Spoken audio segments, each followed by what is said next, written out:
prostatitis, BPH, epididymitis, and new chapter started. Okay. Year from me. Okay. So let's do a quick revision. So from renal problems, we have completed first disease, that is kidney tumor. Tell me, what do you mean by kidney tumor?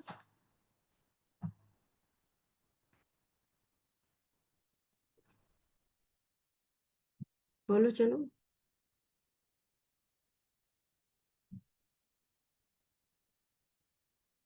क्या देखा था इसमें हमने? Tumor formation in kidneys may be benign or malignant. Okay. Bilateral भी और secondary lateral भी. Yes. सो kidneys के अंदर ट्यूमर फॉर्म हो रही है. इट कुड बी बिनाइन और मैलिग्नेंट. यूनिलेटरल भी हो सकती है, बायलेटरल भी हो सकती है. अगर मैलिग्नेंट ट्यूमर हुई तो वो मेटास्टेटाइज होके bone, liver, lung, spleen, other kidney सब जगह पर ऐसे स्प्रेड हो सकती है. Exact cause we don't know कि किडनी कैंसर क्यों होता है, ट्यूमर क्यों होता है, बट होता है कुछ पेशेंट्स को. साइन एंड सिम्टम्स क्या होंगे if the patient is suffering from kidney tumour?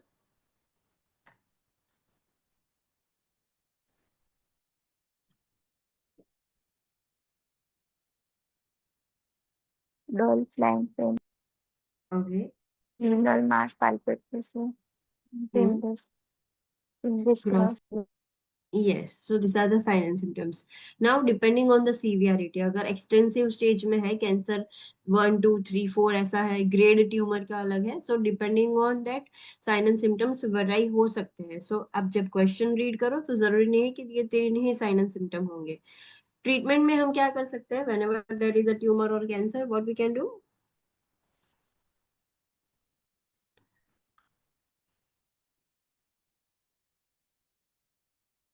What we can do? Sorry. Chemo, radiation, and surgery. Chemo, radiation and surgery. कौन सी सर्जरी कर सकते हैं?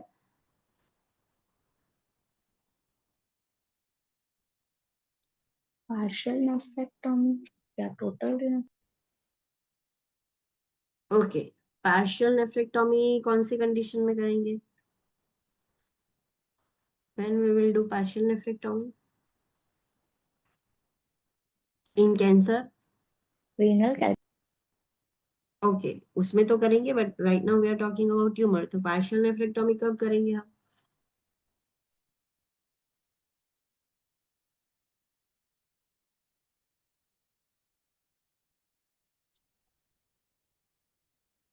Benign stage में है क्या?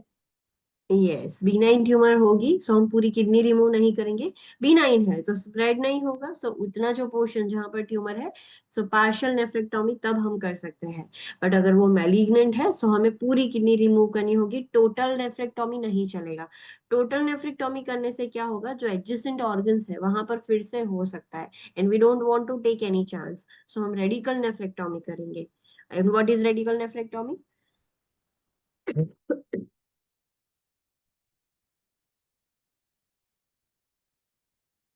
Surrounding tissue also removed. Yes, along with kidney adjacent जो भी organs है, जो भी टिश्यूज है, सब हम रिमूव कर देंगे. एंड उसके बाद कीमो एंड रेडिएशन जो भी करना है, सर्जरी से पहले भी रेडिएशन दे सकते हैं कि ब्लीडिंग ना हो during surgery. So all this things will be decided by surgeon.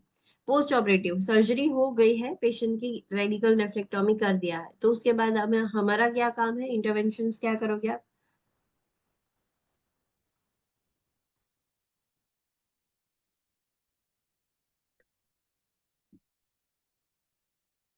चलो बोलो. What you will do?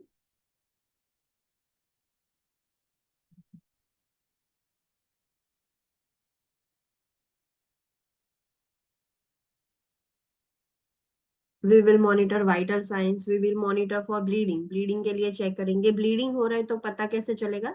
Abdominal distension होगा, यूरिनरी आउटपुट डिक्रीज हो जाएगा, पेशेंट की कॉन्शियसनेस डिक्रीज हो जाएगी, एंड क्लाइंट की बेडशीट जो लिनन्स है वो भी हमें चेक करनी होगी. उसमें भी ब्लीडिंग हमें देखने को मिलेगा, वो भी सॉइल्ड हो जाएगी with the blood. Adrenaline insufficiency कुछ पेशेंट्स में होता है. क्यों? Because we are removing the adrenal gland. So insufficiency होने के लिए हो सकता है, तो वो भी मॉनिटर करना होगा. उसमें होगा क्या, स्टार्टिंग में यूरिन आउटपुट इतना ज्यादा होगा, so patient like urinary specific gravity decrease हो जाएगी एंड बहुत ज्यादा यूरिन निकलेगा। धीरे धीरे हाइपोवोलिमिया होगा तो पेशेंट को हाइपोटेंशन हो जाएगा एंड देन ओलिग्यूरिया हो जाएगा। अगर पेशेंट को ऐसा हो रहा है तो हमें आईवी फ्लूइड देना होगा। अगर ब्लड लॉस ज्यादा हुआ है तो ब्लड पैक ब्लड प्रोडक्ट्स भी हमें देना होगा, ब्लड ट्रांसफ्यूजन भी करना होगा। पेशेंट का इनटेक आउटपुट डेली चेक करेंगे, उसका डेली वेट मॉनिटर करना होगा, same scale same cloth same time method use करके। यूरिनरी आउटपुट हमें देखना है, एटलीस्ट मोर देन 30 ml होना चाहिए, या तो एटलीस्ट 30 होना चाहिए, not less than 30। So 30 to 50 होना ही चाहिए। अगर इतना है तभी समझना है कि किडनी फंक्शन अच्छे से कर रही है, adequate renal perfusion and function हो रहा है। पेशेंट को ब्रीदिंग ईज करने के लिए हम सेमी फाउलर पोजिशन दे सकते हैं। If nephrostomy tube is in place, अगर वहां पर है तो उसको इरिगेट नहीं कर सकते, उसको मूव नहीं कर सकते, मैन्युपुलेट नहीं कर सकते। इरिगेशन कब करेंगे? जब पीएससीपी स्पेसिफिकली हमें प्रिस्क्राइब करते हैं टू डू द इरिगेशन, तभी इरिगेशन करना है, अननेसेसरली इरिगेशन नहीं करेंगे। फिर हमने देखा था एपिडिडाइमाइटिस। What is एपिडिडाइमाइटिस?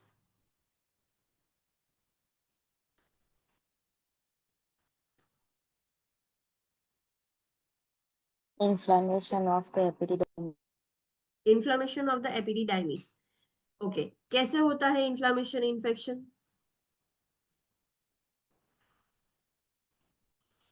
वहां पर बैक्टीरिया कहाँ से जाएगा? STI UTI। एसटीआई और यूटीआई की वजह से यूरेथ्रा से वो ट्रैवल करते करते एपिडिडाइमिस तक चला जाएगा एंड इट विल इन्फ्लाम और infect the epididymis.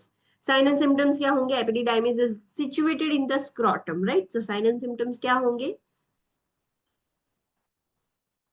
Scrotal pain, swelling Yes. in scrotum, hmm. loss in urine, fever, chills, tachycardia, tachypnea, okay sepsis development. Okay. And अगर आप पाल्पेशन करोगे पेशेंट का, टेस्टिकल एग्जामिनेशन की जैसे हम पाल्पेट करने जाएंगे, सो पेशेंट को टेंडरनेस होगा।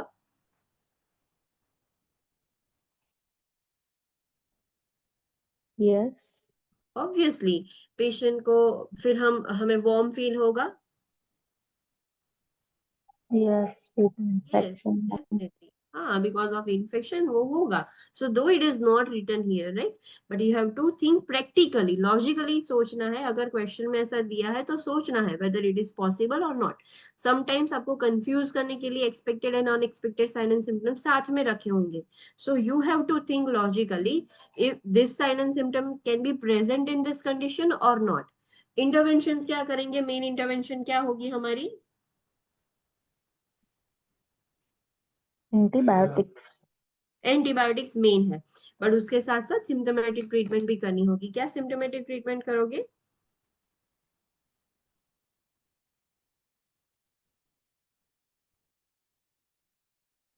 Swelling reduce करवाना, elevated scrotal का। यस, बेड रेस्ट करवाएंगे। सो ग्रेविटेशन की वजह से जो स्क्रोटम नीचे की तरफ खींच रहा है, सो उसकी वजह से पेशेंट को पेन हो रहा है। सो हम पेशेंट को बेड रेस्ट करवाएंगे एंड स्क्रोटम को एलिवेट कर देंगे। देन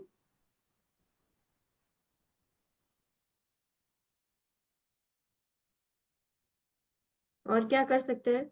पेन रिलीव करा માટે cold। ओके, पेन रिन्यू करने के लिए कोल्ड कंप्रेस दे सकते हैं, कंफर्ट के लिए सिट्स बाथ या टब बात करवा सकते हैं। पेशेंट को एनाल्जेसिक्स भी दे सकते हैं अगर ज्यादा पेन हो रहा है तो, बट पहले नॉन फार्माकोलॉजिकली हम ट्राई करेंगे, फिर हम एनाल्जेसिक्स देंगे according to the prescription. Treatment के लिए एंटीबायोटिक्स देना है। बट हमें पता चला कि पेशेंट को ये एपिडिडाइमाइटिस एसटीआई की वजह से हुआ है, तो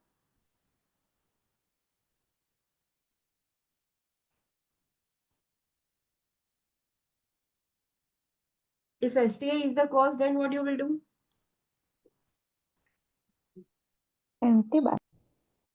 ओके, एंटीबायोटिक तो देंगे बट एक्स्ट्रा इंटरवेंशन आपकी कुछ बढ़ जाएगी।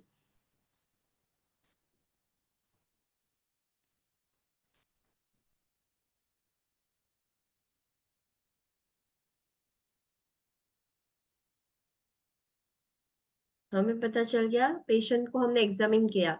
जब भी पेशेंट यूटीआई की कंप्लेन लेके आता है कोई भी, सो हम पेशेंट का एसटीआई चेकअप करेंगे, उसमें हमें पता चला कि गोनोरियल इन्फेक्शन है, सो हम क्लेमिडिया के लिए भी चेक करेंगे टू रूल आउट कि है कि नहीं है, बिकॉज मेजोरिटी ऑफ टाइम्स दोनों साथ में होते हैं। आपको पता चल गया कि पेशेंट को एसटीआई है, इधर क्लेमिडियल और गोनोरियल है, कोई भी है infection, so what will be your next step? Antibiotics तो स्टार्ट करेंगे, बट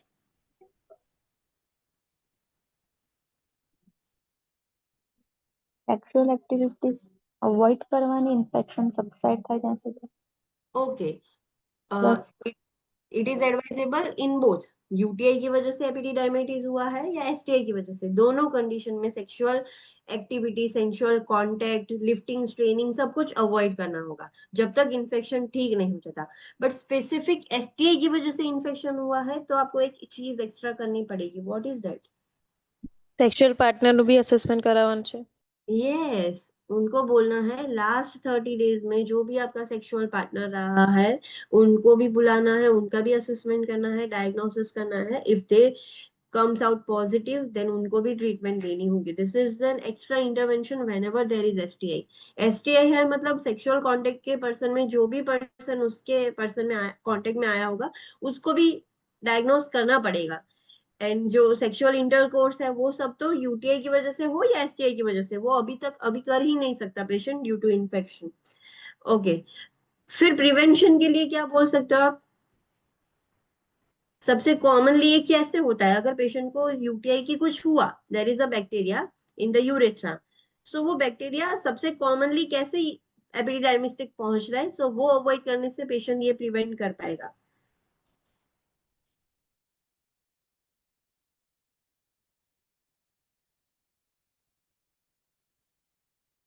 सेवेंथ पॉइंट बोलो। ફોર્સફુલી યુરિન પાસ નહીં કરવાનું. हाँ, जो यूरिन का नेचुरल स्ट्रीम है वैसे ही पास करना है। फोर्स करके यूरिन पास करेगा पेशेंट तो प्रेशर की वजह से वो बैक्टीरिया ऊपर की तरफ जाके ट्रैवल कर सकते हैं। सो कभी भी फोर्सफुली ऐसे यूरिनेट नहीं करना है। Then patient STI and urethritis, UTI, STI prevent करने के लिए पेशेंट कॉन्डम यूज करना चाहिए, वो हम सिखाएंगे to prevent this infections. And कैसे प्रिवेंट कर सकते हैं फ्यूचर में रीअकरेंस, वो भी हम क्लाइंट को सिखाएंगे। फिर हमने देखा था prostatitis, what is this?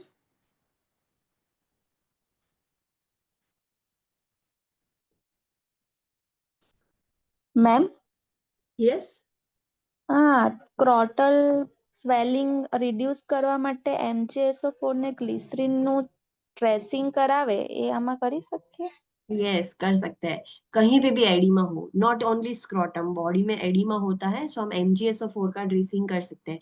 This is something hypertonic, so वो skin is a semi permeable membrane, so extra fluid soak कर लेता है, इसीलिए कहीं पे भी स्वेलिंग होता है सो हम MgSO4 ड्रेसिंग कर सकते हैं। Okay. Okay, then what is prostatitis?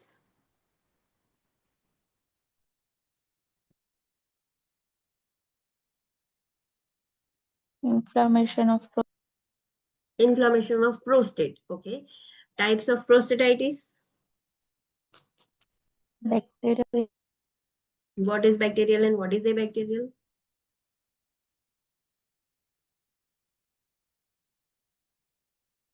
Bacterial infection through થાય. It is bacterial. Okay, what is abacterial?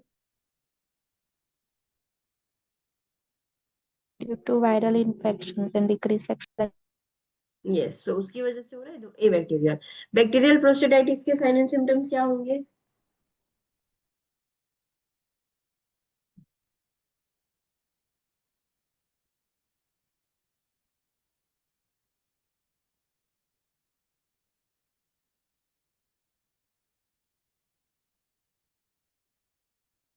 Bacterial है सो फीवर और वो सब acute, patient will become acutely ill, उसको बुखार आएगा।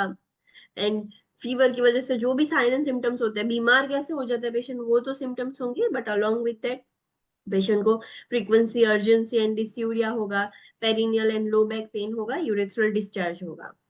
देन यस, अगर हम पाल्पेट करेंगे रेक्टल एग्जामिनेशन से, सो प्रोस्टेट टेंडरनेस होगी प्रोस्टेट पर, हमें एकदम हार्ड फील होगा, इंड्यूरेटेड एंड वार्म भी फील होगा। देन जैसे ही प्रोस्टेट को हम पाल्पेट करेंगे, इमीडिएटली यूरेथ्रल डिस्चार्ज मतलब पीनाइल डिस्चार्ज भी देखने को मिलेगा पेशेंट्स में। प्रोस्टेटिक सिक्रीशंस में डब्ल्यूबीसी काउंट ज्यादा आ जाएंगे एंड हम प्रोस्टेट का मसाज करने के बाद, मैं जैसे ही मसाज करेंगे वहां से जो ऑर्गेनिजम्स है वो ट्रैवल करके आगे आएंगे एंड फिर पेशेंट को हम बोलेंगे कि यूरिन का सैंपल दो कल्चर के लिए। सो उस कल्चर में भी पॉजिटिव आएगा, लाइक यूरिन कल्चर भी पॉजिटिव आएगा। ए बैक्टीरियल प्रोस्टेटाइटिस में साइन एंड सिम्टम्स क्या होंगे? पेशेंट विल बिकम एक्यूटली इल, बीमार हो जाएगा patient.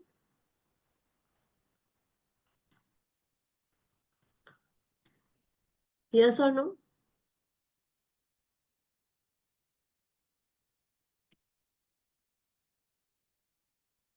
Online students, I'm asking something. Will patient become acutely ill in abacterial prostatitis? Viral infection છે તો ફીવર ને ચીલ્સ ને એવું તો આવે જ ને. Yes, viral होगा. It is not written here, but viral होगा तो patient बीमार होगा. But another cause was decreased sexual activity. In short, जो prostatic secretion है वो अंदर पड़े रहे थे, वो बाहर नहीं निकले थे and due to that inflamed हो गया है.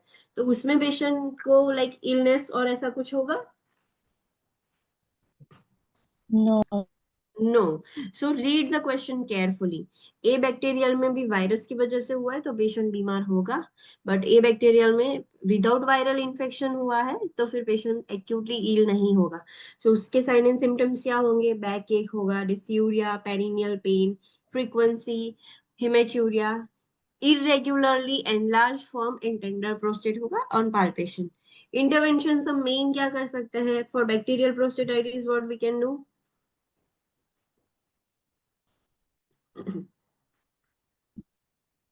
Antibiotic.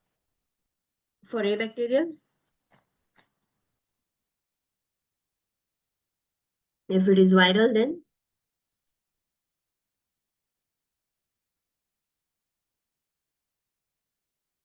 for a Antiviral. bacterial, antiviral. And due to like collection of or accumulation of prostatic secretion, तो उसके लिए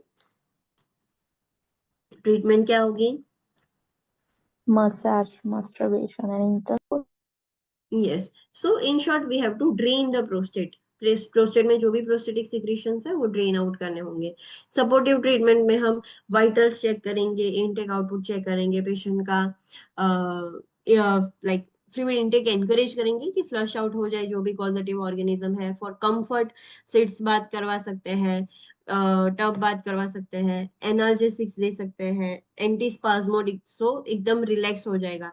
स्टूल सॉफ्टनर्स दे सकते हैं. क्लाइंट को ड्रेन करने के लिए, इंटरकोर्स करने के लिए बोलेंगे, मसाज कर सकते हैं या मास्टरबेशन कर सकता है पेशेंट. पेशेंट को बोलना है स्पाइसी फूड, कॉफी, अल्कोहल ऐसा यूज ना करें. प्रोलॉन्ग ऑटोमोबाइल राइड्स मतलब बाइक ज्यादा देर तक वो यूज ना करे. सेक्सुअल इंटरकोर्स जब प्रोस्टेटाइटिस होता है, एक्यूट इन्फ्लेमेशन होता है, तब तक सेक्सुअल इंटरकोर्स भी अवॉइड करना होगा. देन हमने देखा था बीपीएच, बिनाइन प्रोस्टेटिक हाइपरट्रॉफी और hyperplasia. What is this?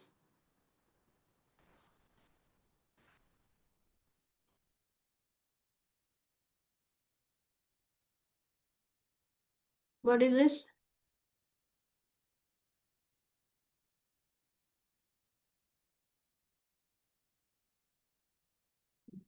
Size increase થઈ જશે તો એનલાર્જ થઈ જશે prostate. ओके, सो प्रोस्टेट के जो सेल्स है वो नंबर में भी इंक्रीज हो रहे हैं, साइज में भी बढ़ रहे हैं.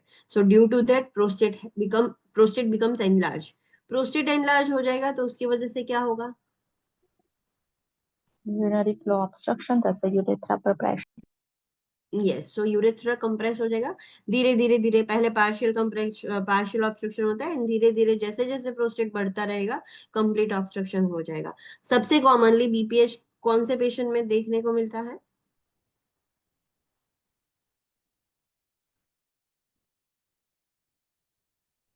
already.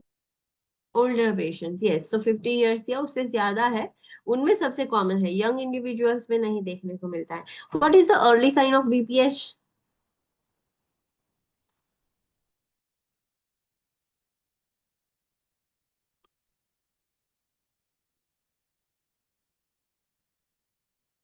How a person can identify that he is suffering from BPH? Forcefully urine forcefully urine pass करना पड़ेगा ऐसा?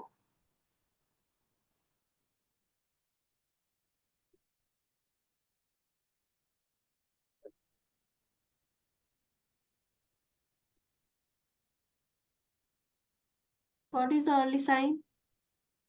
ફોર્સ કરવો પડશે ને યુરિન પાસ કરવા માટે. ओके, बट पेशेंट फोर्स करेगा तो भी लाइक इतना अच्छे से यूरिन तो बाहर आएगा नहीं, एंड फोर्स करने से प्रॉब्लम क्या होगा? बैक फ्लो होगा. वो फोर्स कर रहा है बट यूरिन की स्ट्रीम कैसी है? जो पेशेंट नॉर्मल पहले पास करता था, जिस फोर्स से यूरिन स्ट्रीम निकल रही थी, जिस फोर्स से यूरिन निकल रहा था, वो फोर्स कैसा हो गया होगा? diminished है। Free yes.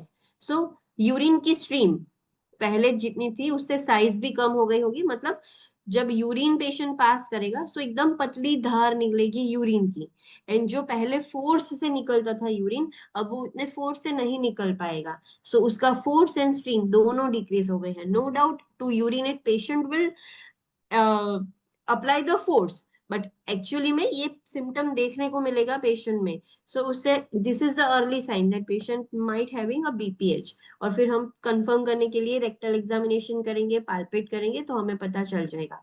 जैसे जैसे प्रोस्टेट बढ़ता रहता है, लेटर ऑन साइंस क्या हो जाती है? पहले तो यूरिन स्ट्रीम की साइज एंड फोर्स कम हो गया था, फिर क्या होगा? अब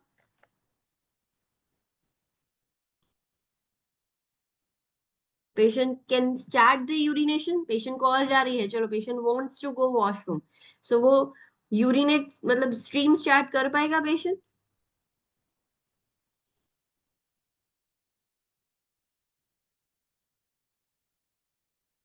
प्रोस्टेट इतना ज्यादा एनलार्ज हो गया है कि patient can start the stream of urine? No, enable no. ऐसे। यस, तो उसको क्या बोलते हैं मेडिकल टर्म्स में? हेजिटेंसी। हेजिटेंसी होगा. यस. एंड अगर चलो स्टार्ट हो भी गया है तो कंटिन्यू यूरिनरी स्ट्रीम आएगी? नो, ये पण अनेबल ऐसे करवा માટે। यस, कंटिन्यू स्ट्रीम नहीं आएगी, अटक अटक कर आएगा. लाइक स्ट्रीम होगी, बंद हो जाएगी, फिर से वो पेशेंट प्रेशर करके स्टार्ट कर रहा है, फिर से अटक रही है, तो ऐसा होगा. एंड धीरे धीरे क्या होगा कि यूरिन बाहर नहीं आ रहा है अच्छे से. सो ब्लैडर की कैपेसिटी होती है, and bladder due to overflow, over distension, फिर इनकॉन्टिनेंस हो जाएगा. सो ये सारी लेटर ऑन साइंस है. अलोंग विद दैट दूसरी भी साइन एंड सिम्टम्स है, दैट पेशेंट की यूरिनरी अर्जेंसी फ्रीक्वेंसी इंक्रीज हो जाती है. नॉक्चूरिया होगा पेशेंट को. पेशेंट को ऐसा फील होगा कि ब्लैडर कंप्लीटली एम्प्टी ही नहीं हुआ है. अगर हम यूएसजी करेंगे ब्लैडर का तो हमें रेसिडुअल यूरिन देखने को मिलेगा. देन यूरिनरी रिटेंशन होगा, ब्लैडर डिस्टेंशन होगा, हिमेचूरिया हो सकता है. अगर यूरिन अच्छे से बाहर नहीं निकल रहा है सो यूरिनरी स्ट्रेसिस होगा, उसकी वजह से यूटीआई होगा. सो यूटीआई के भी साइन एंड सिम्टम्स देखने को मिल सकते हैं अगर पेशेंट को हो गया है तो. डिस्यूरिया एंड ब्लैडर पेन, ये उसके साइन एंड सिम्टम्स है. इंटरवेंशन हम क्या कर सकते हैं? चलो, बीपीएच के लिए हम क्या कर सकते हैं?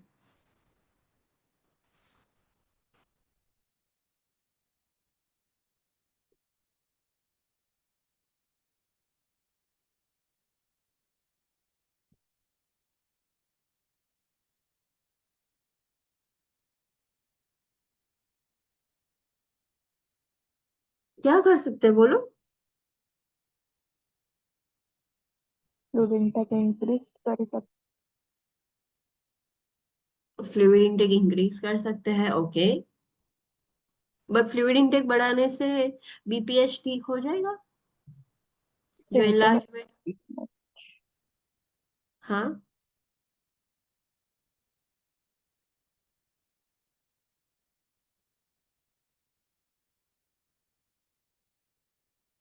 फ्लूइड इनटेक इंक्रीज करना, that is a symptomatic treatment. But fluid intake बढ़ाने से बीपीएच की साइज कम हो जाएगी? प्रोस्टेट की साइज?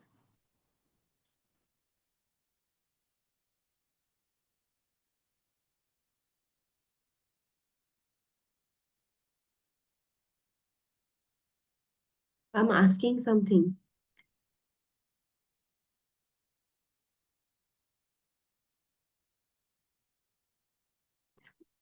इनिशियली अगर अर्ली साइंस में है patient, so doctor will give medications. Prostate को श्रिंक करने के लिए मेडिकेशंस आती है, वो देंगे तो प्रोस्टेट श्रिंक होगा। बट सिर्फ मेडिसिन दे के काम नहीं बनेगा, पेशेंट को फ्लूइड इंटेक भी बढ़ाना पड़ेगा। सो ये सिम्टोमेटिक ट्रीटमेंट तो साथ में लेंगे, पेशेंट को हम देंगे, बट वो प्रोस्टेट सिर्फ यूरिनरी फ्लूइड इंटेक बढ़ाओगे और ये सब करोगे तो प्रोस्टेट की साइज तो कम होने नहीं वाली है। We have to reduce the size also. So उसके लिए मेडिकेशन देंगे, एंड अलोंग विद दैट हम पेशेंट के वाइटल्स चेक करेंगे, इनटेक आउटपुट चेक करेंगे, पेशेंट का फ्लूइड इनटेक बढ़ाएंगे at least 2 to 3 litre per day if it is not contraindicated. Catheterise कर सकते हैं कि ब्लैडर में बिल्कुल भी जब तक वो दवाई असर कर रही है, डेली पेशेंट ले रहा है, तो तब तक ब्लैडर फुल ना रहे, तो उसके लिए हम कैथेटराइज भी कर सकते हैं जिससे यूरिन निकल ही जाएगा। ऐसी कोई मेडिकेशन नहीं देनी है जिसमें यूरिन रिटेन हो सकता है, एंटीकोलिनर्जिक्स, एंटीहिस्टामाइन है, डीकंजेस्टेंट्स, एंटी डिप्रेसेंट्स, ऐसे कोई मेडिकेशन नहीं देने हैं। पेशेंट को हम मसल रिलैक्सेंट्स दे सकते हैं, to relax the prostatic smooth muscles, तो जिससे प्रोस्टेट रिलैक्स हो जाएगा तो इजीली वो यूरिन बाहर निकल सकता है। पेशेंट को caffeinated, artificial sweetener, spicy food, acidic foods avoid करने होंगे। एंड पेशेंट को बोलना है कि टाइमली अवॉइडिंग करना है। आप मेडिसिन तो ले रहे हो for shrinking the prostate, but आपको एक टाइम स्केड्यूल फिक्स रखना है कि एवरी 2 आवर मोबाइल में टाइमर रख दो कि स्मार्ट वॉच में टाइमर रख दो, बट एवरी 2 आवर की ऐसे जो भी डॉक्टर ने बोला है अकॉर्डिंग टू दैट पेशेंट को अवॉइड करने के लिए जाना ही है। बट अगर प्रोस्टेट ज्यादा बड़ा है, मेडिसिन असर नहीं कर रही है कि ज्यादा बड़ा है, सो हमें लास्ट में क्या करना होगा, what we can do,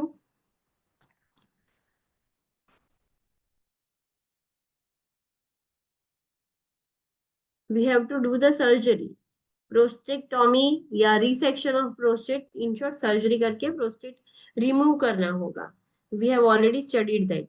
next we have completed bladder trauma. What is bladder trauma?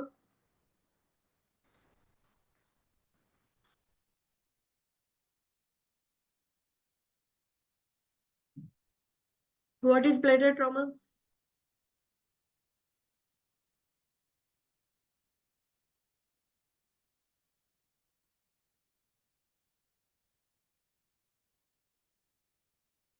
If you don't want to do revision, मैं रीड कर देती हूँ, आप अपने आप कर लेना।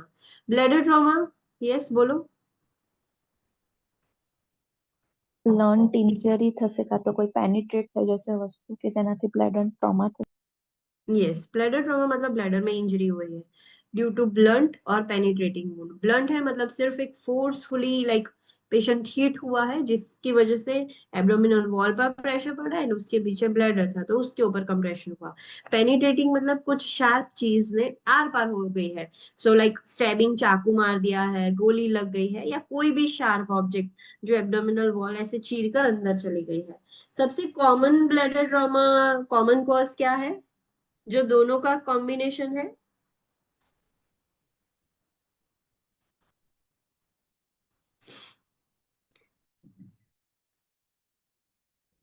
Fracture pelvis.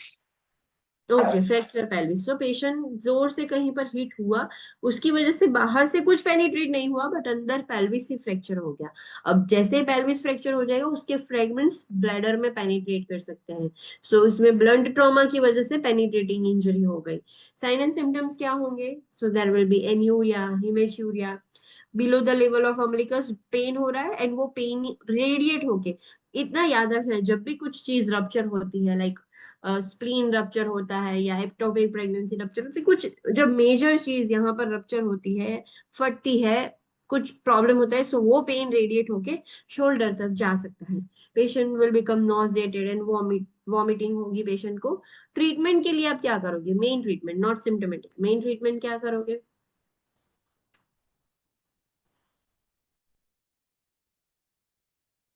If it is blunt, then what you will do? If it is penetrating, then what you will do?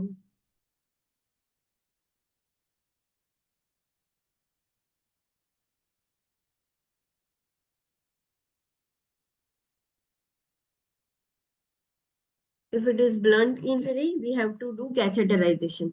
क्यों? जब तक वो हील नहीं हो जाता ब्लैडर तब तक उसको रिलैक्स होने देना है। सो हम कैथेटराइज कर देंगे, सो यूरिन बिल्कुल भी ब्लैडर के अंदर स्टोर नहीं होगा, ब्लैडर डिस्टेंड ही नहीं होगा एंड वो जल्दी हील हो जाएगा।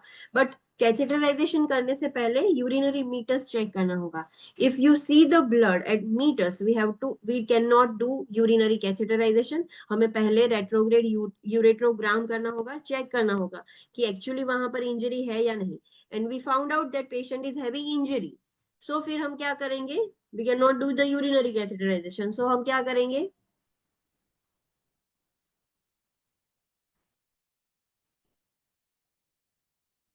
if you cannot perform urinary catheterization, what you will do,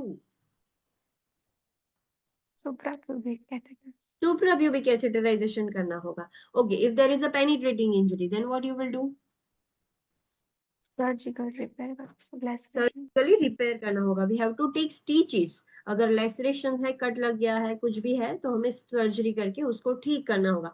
and after that catheter तो प्लेस पर ही होगा जब तक वो हील नहीं हो जाता कंप्लीटली. अलोंग विद दैट हमें सिम्टोमेटिक मैनेजमेंट करना होगा. वाइटल्स चेक करेंगे, इनटेक आउटपुट, यूरिनरी आउटपुट कैसा है. If you found out, okay, can we do blood transfusion in this patient.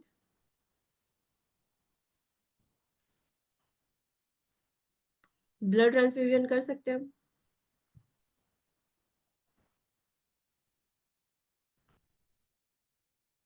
Blood loss का ही હોય તો કરી सकते हैं. Obviously, we have to check for hematuria, bleeding and sign of shock. अगर excessive bleeding हुआ है तो हमें hemoglobin hematocrit चेक करना होगा. उससे हमें पता चल जाएगा कि कितना है hemoglobin, एंड जरूरत पड़े तो ब्लड ट्रांसफ्यूजन भी करना पड़ता है. If patient becomes hypovolemic, so हम IV fluids भी दे सकते हैं. Though it is not mentioned here, but this could be an intervention for this patient. So जब भी आप क्वेश्चन सॉल्व करो, जरूरी नहीं है कि जो इंटरवेंशन आपने पढ़े हैं वो ही सेम टू सेम आएंगे, but you have to think logically कि ये आप कर सकते हो कि नहीं. Okay, after that we have started new chapter, that is eye and ear problems. उसमें हमने फर्स्ट एनाटॉमी ऑफ आई देखा था. आई 2.5 सेंटीमीटर की होती है ईच, दोनों लाइक दो ऑर्बिट्स है हमारे फेशियल बोन में, स्कल में, सो दोनों में एक एक होती है आई बोन. उसके लेयर्स देखे थे. External layer, posterior layer is, what is the external layer, posterior.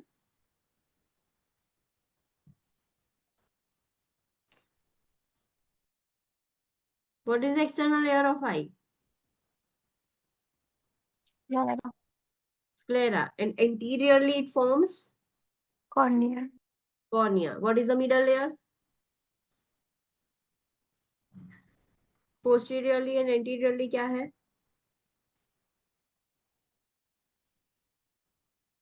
Choroid. Okay, and anteriorly it forms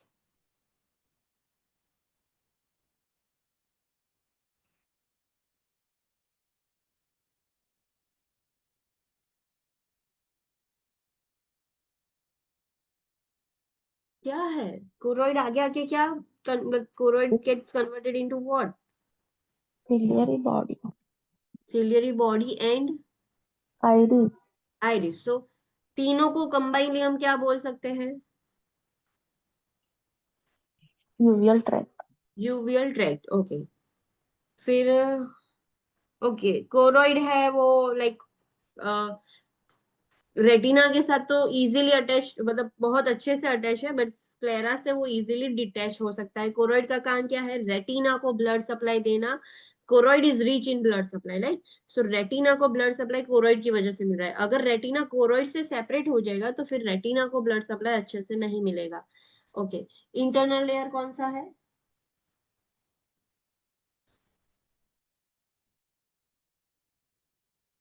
inner layer कौन सा है आई का? Retina. रेटिना. एंटीरियरली है उसका कोई structure? No. No.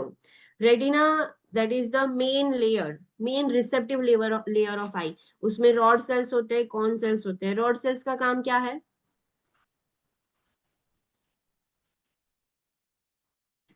Rod sales क्या करेंगे आईज के? नाइट विजन में हेल्प करते हैं. रात को देखने के लिए रॉड सेल्स एक्टिवेट हो जाते हैं. डे कॉन सेल्स का काम क्या है?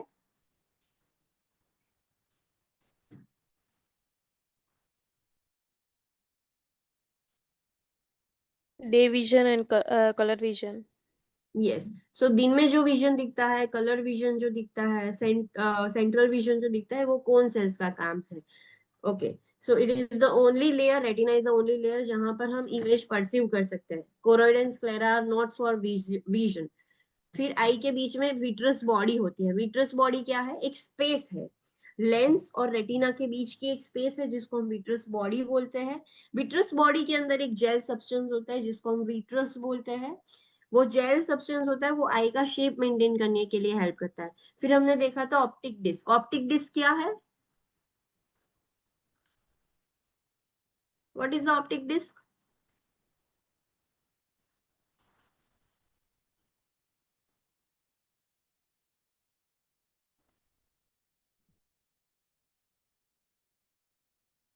It depresses ज्याच्या ज्यांना optic nerve centers and exists तसं. ओके, एंड उसको और क्या बोलते हैं हम? एंड क्यों बोलते हैं? दूसरा नाम क्यों दिया गया है उसको?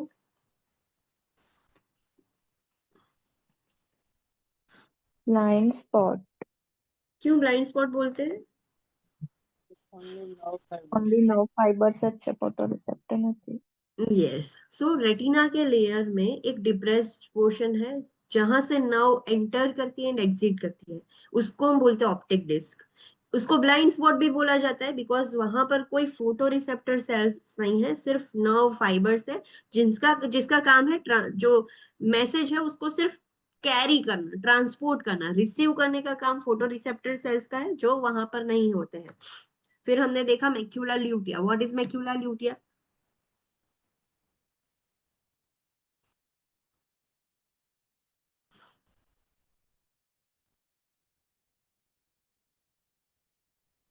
Depressed portion છે કે જ્યાં image perception થશે. ओके, सो अगर हम देखें पूरे रेटिना में दो डिप्रेस पोर्शन है. एक तो हमने ऑप्टिक डिस्क ऑलरेडी डिस्कस कर लिया. ऑप्टिक डिस्क के बाजू में एक अनदर डिप्रेस पोर्शन है रेटिना में जो मेनली फॉर विजन है. सो जो लाइट हम जो भी कुछ देखते हैं लेंस की वजह से पूरी लाइट ऐसे फोकस बन के एक ही जगह पर पॉइंट होती है. That is macula lutea. Macula lutea का भी एक सेंटर पोर्शन है that is fovea centralis. This is the, ये जो पोर्शन है, ये जो एरिया है, ये जो पॉइंट है, वहां पर सबसे शार्प, सबसे कीन विजन हमें देखने को मिलता है. एकदम एक्यूट विजन होता है. इसका काम क्या है मैक्यूला ल्यूटिया का? सेंट्रल विजन देखना, night and colour vision, night vision भी करना, कलर विजन भी करना, मोशन भी डिटेक्ट करना. सो ये उसका काम है. फिर हमने देखा था एक्वियस ह्यूमर. एक्वियस ह्यूमर एक फ्लूइड है, कौन सीक्रेट करता है?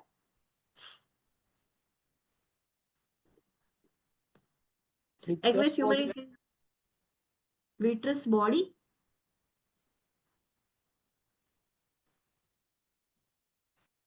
Panel of skin. No, aqueous humour produce कौन करता है?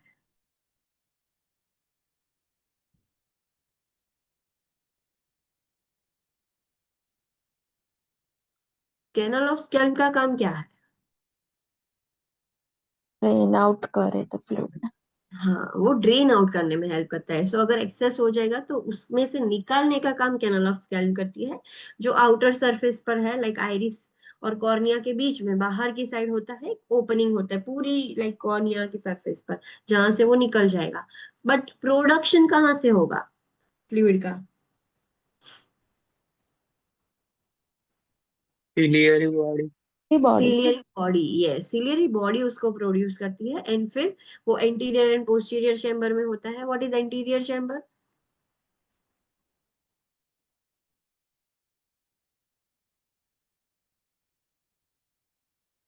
What is anterior chamber? चलो, यहाँ पर एंटीरियर चैम्बर कहाँ है, पोस्टीरियर कहाँ है, बोलो चलो.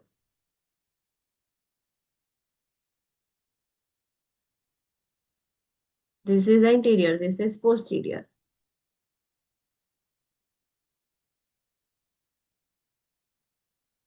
बोलो कहाँ पर है? चलो स्ट्रक्चर्स के अकॉर्डिंग मुझे बोलो. Where is the anterior chamber located? Where is the posterior chamber located?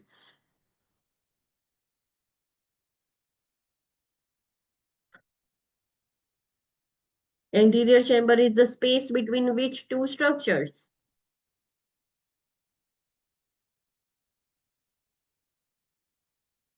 Cornea and iris. Okay, so ये आइरिस है, ये पूरा आइरिस है, और ये कॉर्निया है, उसके बीच का जो पोर्शन है that is the anterior chamber. So what is the posterior chamber?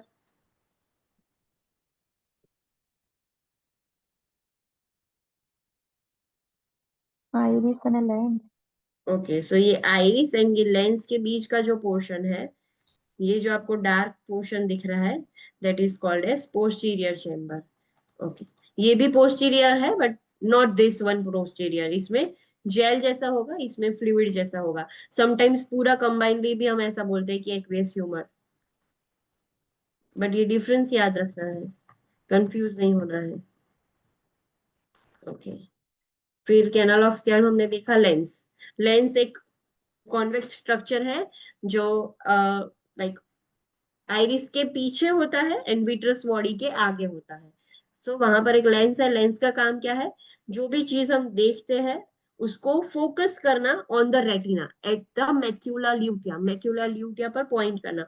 So depending on the distance of object हमारा जो लेंस है वो मोटा पतला ऐसे उसकी थिकनेस चेंज करता रहता है। और उसको थिकनेस चेंज करने में कौन हेल्प करता है?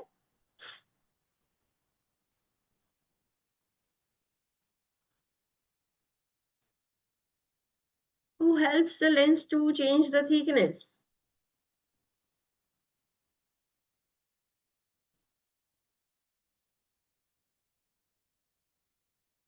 I don't think that you guys are studying at home.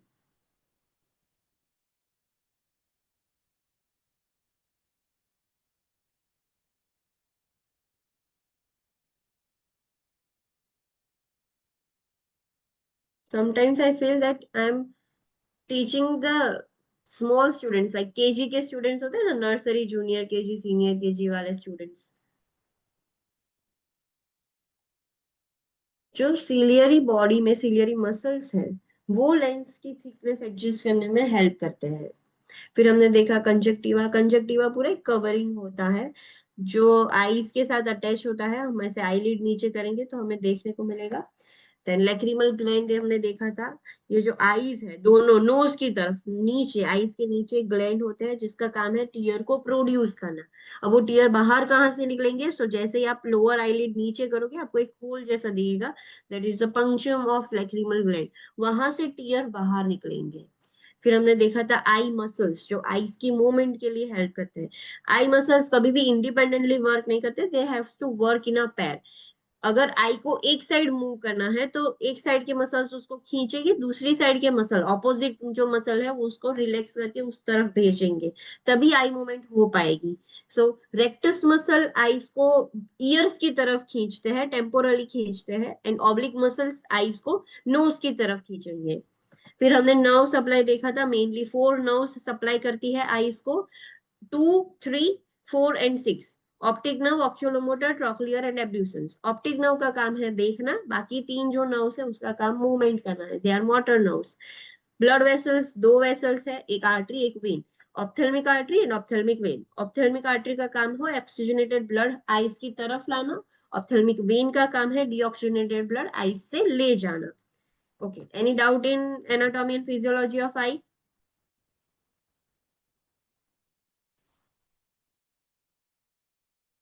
Yes or no? Please tell me. No, ma'am. Okay, so let's take a short break of 10 minutes. फिर हम diagnostic test हम start करेंगे eyes का.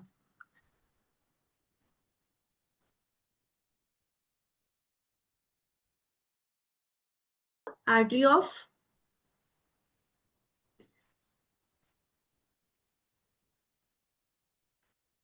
Ophthalmic artery. Yes, ophthalmic artery मतलब जो retinal circulation है eyes के, eyes तक अच्छे से।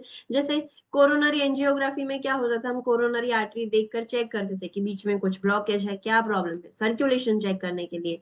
रीनल एंजियोग्राफी भी सेम करना चाहता है कि किडनीज की artery. So angiography word is visualizing of artery, circulation check करना है।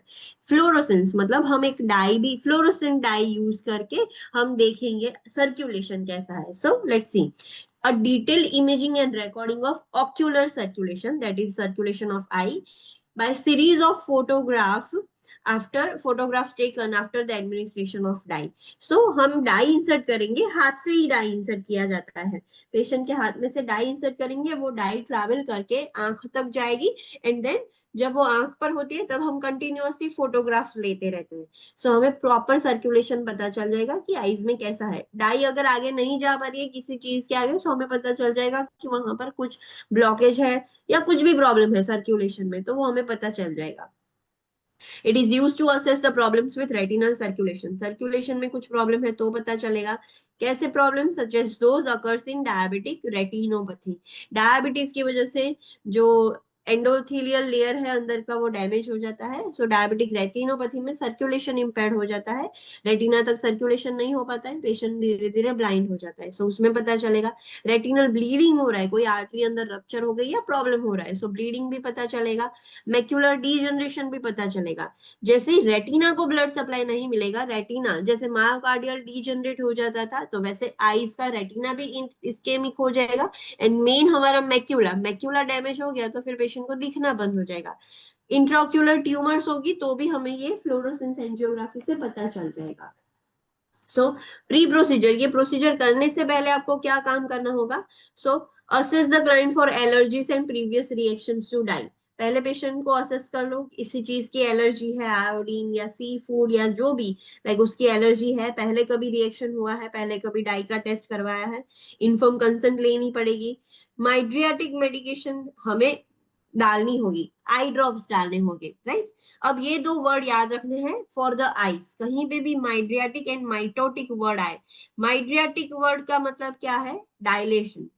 माइड्रियाटिक आई ड्रॉप्स आप इंसर्ट करोगे तो प्यूपिल है वो डायलेट हो जाएगी, एंड माइटोटिक आई ड्रॉप्स आप इंस्टिल करोगे सो प्यूपिल कैसी हो जाएगी? कंस्ट्रिक्ट हो जाएगी। अंडरस्टूड? सो ये दो वर्ड याद रखना, पूरे आई में ये दो वर्ड बहुत बार रिपीट होंगे। I am not going to explain you every time. So ये वर्ड्स याद रखने हैं, लिख दो। माइड्रियाटिक मतलब प्यूपिल डायलेशन, माइटोटिक मतलब प्यूपिल कंस्ट्रिक्शन। सो जब भी ये टेस्ट करना होता है, फ्लोरोसेंस एंजियोग्राफी करना होता है, 1 घंटे पहले, before 1 hour of the test, हम पेशेंट की आंख में वो आई ड्रॉप्स इंस्टिल कर देंगे, माइड्रियाटिक मेडिकेशन, जिससे प्यूपिल डायलेटेड रहेगी। And the dye is injected into the vein of the client's arm. Client के हाथ में से हम डाई इंसर्ट करेंगे एंड फिर वो डाई धीरे धीरे सर्कुलेट होकर आंख की तरफ जाएगी। अब इतनी ही pre operative pre procedure intervention नहीं होगी। वी हैव टू, अगर पेशेंट डायबिटिक है तो मेटफॉर्मिन बंद करनी होगी। रीनल फंक्शन टेस्ट खास करना होगा जब भी डाई का टेस्ट होता है। सो पेशेंट का क्रिएटिनिन BUN भी चेक करना बनता है। अगर वो हमें प्रॉब्लमेटिक लग रहा है तो डाई का डोजेज चेंज होगा, डॉक्टर डिसाइड करेंगे। अगर कंप्लीटली इम्पेयर्ड है तो हम पोस्टपोन करेंगे। सो ये सारी भी प्री प्रोसीजर इंटरवेंशंस है। Then inform the client that dye may cause the skin to appear yellow for several hours after the test, and it is eliminated gradually through the urine. Urine may be bright green or orange for up to 2 days following the procedure. अब हमने वो जो die insert किए हैं वो धीरे धीरे आंख की तरफ जा रही है, राइट। सो उसकी वजह से पेशेंट को सब पीला पीला दिखेगा, सब कुछ लाइक स्किन और सब कुछ ऐसे पीला दिखेगा सबको, पेशेंट को सब पीला दिखेगा। बट पेशेंट को बोलना है this is completely normal. And वो जो डाई है वो धीरे धीरे यूरिन में से निकलेगी, 2 दिन लगेंगे कंप्लीटली वो डाई को निकलने में। जब तक वो डाई यूरिन से निकल रही है तब तक यूरिन कैसा दिखेगा? सो ब्राइट, एकदम ब्राइट ग्रीन या ऑरेंज दिखेगा। This is also expected sign. So ये याद रखना। Client may experience nausea, vomiting, sneezing, paresthesia of tongue or pain at the injection site. ये जैसे ही डाई इंसर्ट करोगे सो पेशेंट को ये एक्सपीरियंस होगा, this is completely normal. Patient nauseated feel करेगा, वॉमिटिंग जैसा होगा, स्नीजिंग होगा, पेशेंट को टंग में पैरेस्थेशिया हो जाएगा, नमनेस एंड टिंगलिंग सेंसेशन। जहां पर हमने डाई इंसर्ट किया है वहां पर उसको पेन भी होगा। If hives appears, antihistamines such as diphenhydramine are administered as prescribed. Hives हो रहे हैं मतलब पूरा ऐसे रेड रेड हो गया है, right. So this is allergic reaction, dye की एलर्जिक रिएक्शन हुई है। सो अगर हाइव्स होते हैं तो हमें एंटीहिस्टामाइन देने पड़ेंगे, like डाइफेनहाइड्रामाइन, that is an antihistamine, वो हम देंगे। ओके, नेक्स्ट है पोस्ट प्रोसीजर। प्रोसीजर खत्म होने के बाद आपको क्या इंटरवेंशन करनी होगी? पेशेंट को बोलना है रेस्ट करे, encourage fluid intake to assist in eliminating the dye. जब भी डाई इंसर्ट होती है पानी ज्यादा पीना पड़ेगा पेशेंट को, तब डाई निकल पाए। Remind the client that the yellow skin appearance will disappear. धीरे धीरे जो आपको सब कुछ येलो दिख रहा है, आपकी खुद की स्किन भी आपको येलो दिख रही है, राइट? सो धीरे धीरे करके वो चला जाएगा yellowish discoloration. Inform the client that the urine will appear bright green or orange until the dye is excreted. ये नॉर्मल दिखेगा, वो पेशेंट को बोल देंगे. Advise the client to avoid direct sunlight for few hours after the test and to wear sunglasses if staying indoor is not possible. पहले तो patient को बोलना है घर पे ही रहना है, बट पेशेंट को जाना पड़ रहा है, इट इज सो इम्पोर्टेंट कि पेशेंट को बाहर जाना ही पड़ रहा है, तो फिर पेशेंट को बोलना है कि डायरेक्ट सनलाइट में आपकी आईज एक्सपोज नहीं करनी है, सन पहन के रखने हैं, वो भी अच्छे वाले. Inform the client that photophobia will continue until pupil size return to normal. हम कहीं पे भी धूप में जाते हैं तो हमारी आईज प्रोटेक्टिव मैकेनिज्म में प्यूपिल को कंस्ट्रिक्ट कर देती है, ऐसे छोटी कर देती है, प्यूपिल्स छोटी हो जाती है कि जिससे आईज की वो लाइट की वजह से रेटिना डैमेज ना हो जाए. अब पेशेंट की हमने तो मेडिसिन डाल के, माइग्रेटिक मेडिसिन डाल के प्यूपिल को डायलेट कर दिया था, तो जब तक वो मेडिसिन का असर खत्म नहीं हो जाता तब तक पेशेंट को फोटोफोबिया होगा, पेशेंट लाइट की तरफ देख नहीं पाएगा. सो ये कॉमन चीज है. नेक्स्ट डायग्नोस्टिक टेस्ट है जो हम आईज के लिए यूज करते हैं, that is CT scan. CT scan we already know, जो नॉर्मल सीटी स्कैन होता है वैसे ही सीटी स्कैन करेंगे, बट अब आईज का सीटी स्कैन करेंगे. Can we use dye in CT scan? Die insert कर सकते हैं जब सीटी स्कैन करना हो तो? यस और no?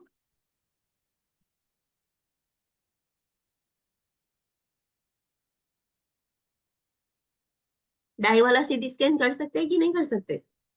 Contrast dye use, sorry.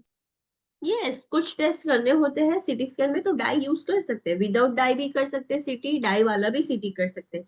सो डाई यूज कर रहे हैं तो सारे प्री प्रोसीजर पोस्ट प्रोसीजर हमने आगे देखे वैसे सेम हो जाएंगे. कंसेंट लेनी होगी, डाई के एलर्जीज के बारे में पूछेंगे, फ्लूइड इनटेक, वो सब कॉमन हो जाएगा.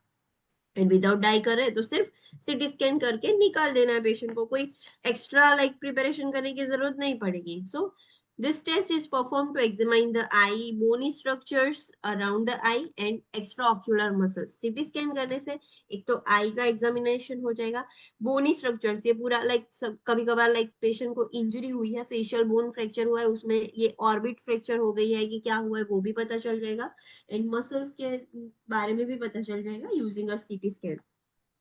Contrast material may be used unless the eye trauma is suspected. Yes, हमें सीटी स्कैन डाई वाला करना है शायद तो हम कर सकते हैं, बट उसके लिए ध्यान रखना होगा कि आई ट्रॉमा नहीं होना चाहिए.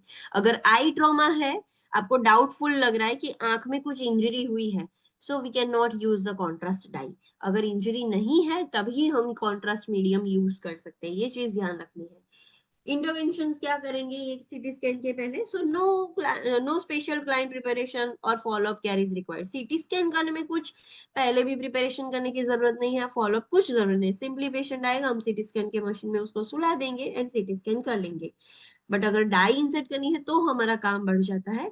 Instruct the client that they will be position in a confined space and will need to keep the head still during the procedure. Yes, CT scan में पेशेंट को पहले से बोल देना है, अगर वो क्लॉस्ट्रोफोबिक है तो उसको समझाना है कि हाँ, आपको एक ऐसी कन्फाइंड स्पेस के अंदर सुलाया जाएगा एंड आपको हेड हिलाना नहीं है, ऐसे स्टिल रखना है, बिना हिलाए हेड हिलाए आपको सोए रहना है, लेटे रहना है.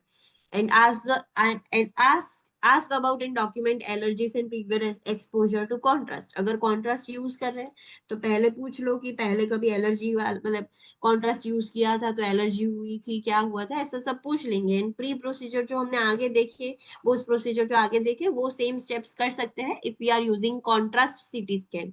ओके, नेक्स्ट है स्लीट लैम्प. देखा है आपने कभी स्लीट लैम्प? किसी ने आई एग्जामिनेशन करवाया है कभी भी?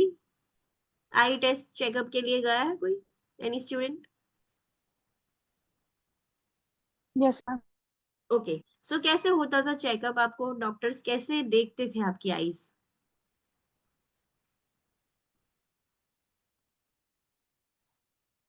एक तो डायरेक्ट एग्जामिनेशन टॉर्च लेके कर लेंगे चलो, फिर प्रॉपर एग्जामिनेशन कैसे करते थे डॉक्टर? कैसे किया था? Machine through. कैसा मशीन था? आपको ऐसे बिठाया था फिर बोला था चीन ने यहाँ पर कुछ रखना है, ऐसा कुछ था? Yes ma'am. हाँ, सो उसको बोलते हैं स्लिट लैम्प. जो मशीन जो आप बोल रहे हो उसको स्लिट लैम्प बोलते हैं. You can see here in the figure, ऐसे मशीन होता है. पेशेंट को बोलेंगे ये मशीन ये यहाँ पर पेशेंट अपना चिन रखेगा एंड सामने जो डॉक्टर है, ये पीएचसीपी है, ये डॉक्टर है, सो पेशेंट उनके ईयर्स देखेगा, मतलब आंखें ऐसे खुली रहेगी एंड जो एग्जामिनर है वो यहाँ से डिटेल एकदम जूम आउट करके उनको दिखता है, वो प्रॉपर आईज के स्ट्रक्चर स्टडी करेगा. So this is called as slit lamp.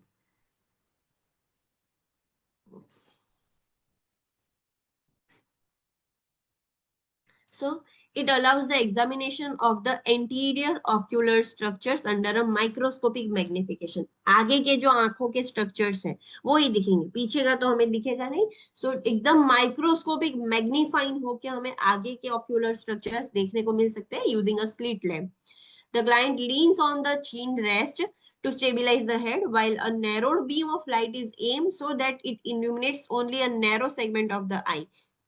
Patient को बोलना है, वो स्लीट लैम्प का जो चीन रेस्ट होता है उसके ऊपर पेशेंट को ऐसे आगे झुकना है, चीन को रेस्ट करवाना है, और ये मशीन में से एक विदाउट लाइट एंड एक विथ लाइट दोनों चेकिंग किया जाता है. एक लाइट बंद करके डॉक्टर पहले देखेंगे, फिर उसमें से एक छोटी लाइट चालू रहती है. सो लाइट चालू करके भी डॉक्टर देखते हैं. इंटरवेंशंस क्या करनी है? Advise the client about the brightness of light and need to look forward at a point of ear over the examiner's ear. Patient को बोलना है लाइट चालू करेंगे सो आपको थोड़ा डिस्कम्फर्ट होगा. सो ऐसा बोलना है कि हाँ लाइट थोड़ी ब्राइट लगेगी बट आपको आंखें बंद नहीं करनी है, आंखें खुली रखनी है एंड आपके सामने जो एग्जामिनर है उसके कान की तरफ देखना है. सो आंखें खुली रहेगी. डोंट फोकस ऑन लाइट, उनके कान की तरफ देखो तो आपको लाइक वो ब्राइटनेस से ज्यादा डिस्कम्फर्ट ना हो. सो सिंपली ये इंटरवेंशन है और कुछ स्पेशल प्रिपरेशन करने की जरूरत नहीं है. नेक्स्ट डायग्नोस्टिक टेस्ट है कॉर्नियल स्टेनिंग. कॉर्निया जो आउटर कवरिंग होता है आईरिस के ऊपर, उसके ऊपर हम एक डाई मतलब आई ड्रॉप्स के जैसे डाई इंसर्ट करेंगे एंड देन उसको चेक करेंगे. That is called as corneal staining.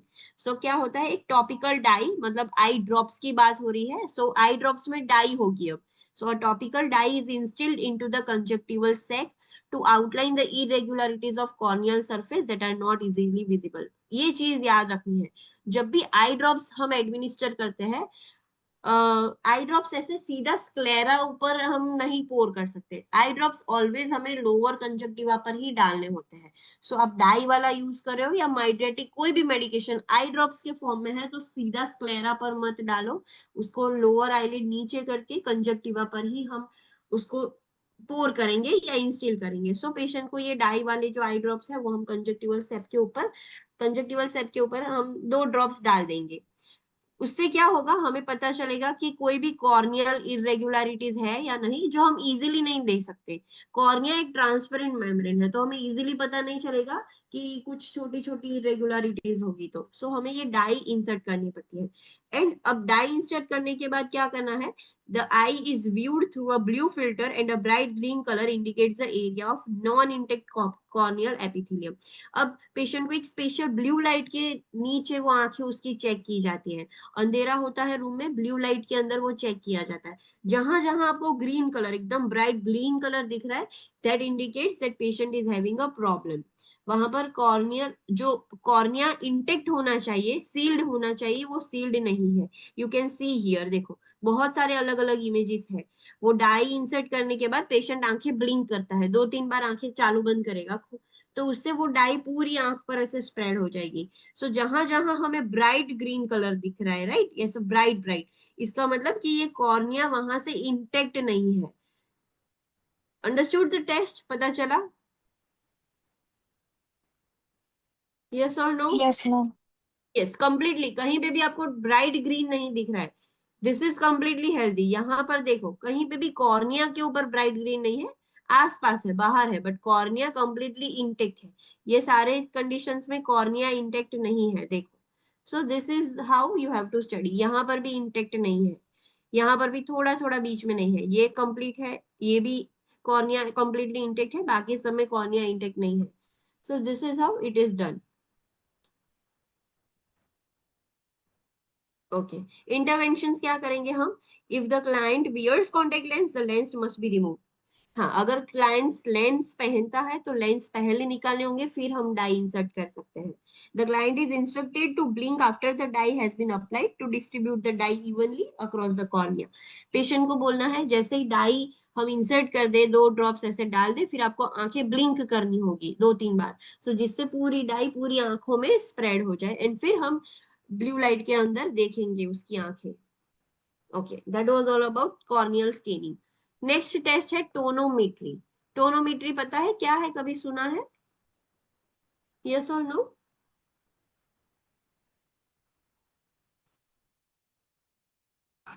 Do you have any idea? Okay, so remember this thing. मैं जो बोलती हूँ, टोनोमेट्री, आप कहीं पे भी वर्ड पढ़ो, सो टोनोमेट्री एक आई टेस्ट है. क्यों यूज किया जाता है? To check the IOP of eyes. Eyes का इंट्राऑक्यूलर प्रेशर चेक करने के लिए एक ही टेस्ट है, that is tonometry. Intraocular pressure बढ़ जाएगा, कम, लाइक इंट्राऑक्यूलर प्रेशर सबसे कॉमनली कौन सी कंडीशन में बढ़ जाता है? ग्लूकोमा. सो वो कंडीशन को डायग्नोस करने के लिए ये टेस्ट हम करते हैं, tonometry test. So this test is used primarily to assess the increase IOP and potential glaucoma. So glaucoma के लिए ये सबसे ज्यादा कॉमनली यूज होता हुआ टेस्ट है. अब ये टेस्ट 2 टाइप के हैं, 2 तरीके से हम कर सकते हैं, non contact tonometry and contact tonometry. नाम सुन के ही आपको थोड़ा आइडिया आ जाएगा. नॉन कॉन्टेक्ट मतलब पेशेंट को हम कहीं पर भी टच नहीं कर रहे हैं, सो that is non contact. Patient को टच हो रहा है कुछ भी चीज, that is contact tonometry, right. So 2 type से हम कर सकते हैं. अब नॉन कॉन्टेक्ट टोनोमेट्री में क्या होता है? No direct contact with the client's cornea is needed and no topical eye anaesthetic is needed. Just imagine कि कोई आपको कोई हमें पंच करने का एक्टिंग भी करता है, कोई आपके सामने आके आपके आंख के आगे ऐसे हाथ नजदीक लाएगा, सो हमारी हमारी जो ऑटोनोमिक रिफ्लेक्सेस है वो अचानक से हमारी आंखें ऐसे बंद हो जाती है, right. This is the normal reflex of protective reflex of eye. So हम कुछ टच करने के लिए जाएंगे पेशेंट की आंख की तरफ, तो उसकी आंख ओपन रहेगी.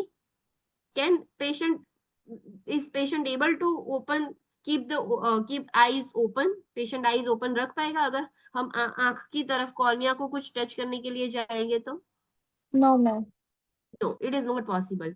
सो जब भी कांटेक्ट वाला, जब हमें टच करना होता है कुछ भी चीज, तब हमें आई एनेस्थेटिक यूज करना होगा. मतलब आईज नम हो जाएगी, पैरालाइज हो जाएगी. जैसे जनरल एनेस्थेशिया देके बॉडी को कैसे नम कर देते हैं, सेंसेशन नहीं होगा, सो वैसे ही आईज में एनेस्थेटिक आई ड्रॉप्स डाले जाते हैं. बट जब हम कांटेक्ट वाला करेंगे तब, ये नॉन कांटेक्ट टोनोमेट्री है, मतलब क्लाइंट को टच करने की, कहीं पे भी क्लाइंट के कॉर्निया को इसको टच करने की जरूरत नहीं है. No eye anaesthetic will require in this test. इसमें करते क्या है, यू कैन सी हियर. यहाँ पर एक इमेज है, ये जो फर्स्ट इमेज है,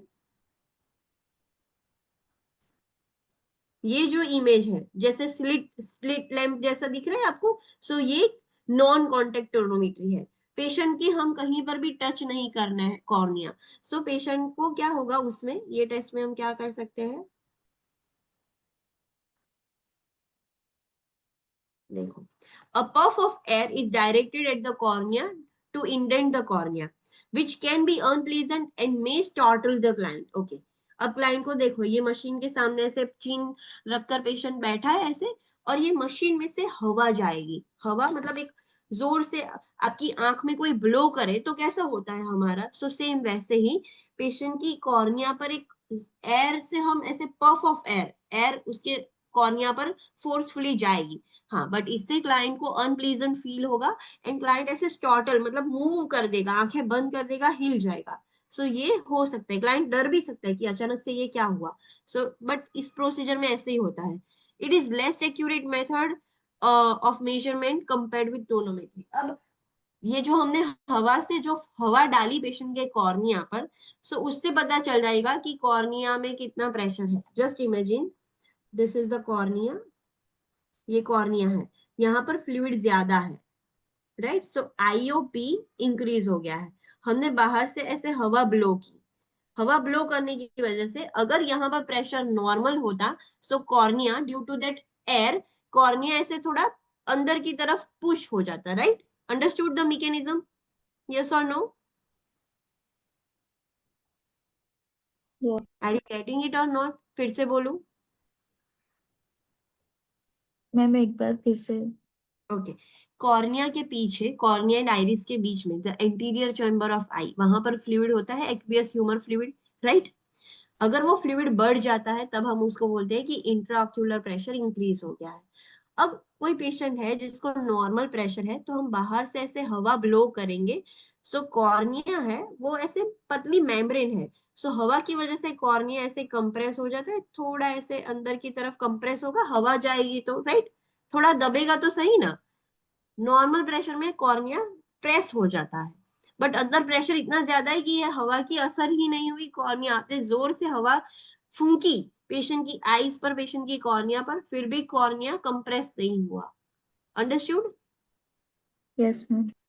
that indicates the IOP is increase. But ये मेथड उतनी एक्यूरेट नहीं है, बिकॉज पेशेंट जैसे ही हवा आएगी पेशेंट ऐसे स्टॉर्टल हो जाएगा, आंखें बंद कर देगा, या एक्यूरेट मेजरमेंट नहीं होगा, right. So this is less accurate method. So अच्छी मेथड क्या है, ये है कॉन्टेक्ट टोनोमेट्री। सो सबसे कॉमन ये यूज होती है। Right now we are not using this method, सबसे कॉमनली कॉन्टेक्ट टोनोमेट्री यूज होती है। कॉन्टेक्ट टोनोमेट्री में क्या होगा, इसमें टॉपिकल एनेस्थेटिक देना पड़ेगा पेशेंट को, बिकॉज हम कंटिन्यूअसली कुछ टच करवाएंगे पेशेंट की कॉर्निया से। सो पेशेंट ब्लिंक कर देगा, ऐसा कुछ होगा, पेशेंट को डिस्कम्फर्ट फील होता है। सो इस प्रोसीजर में हमें topical anaesthetic, topical eye drops देने होंगे जो नंब कर देंगे आईज को। A flattened cone is brought into the contact with cornea and the amount of pressure needed to flatten the cornea is measured. You can see here, यहाँ पर image में दिख रहा है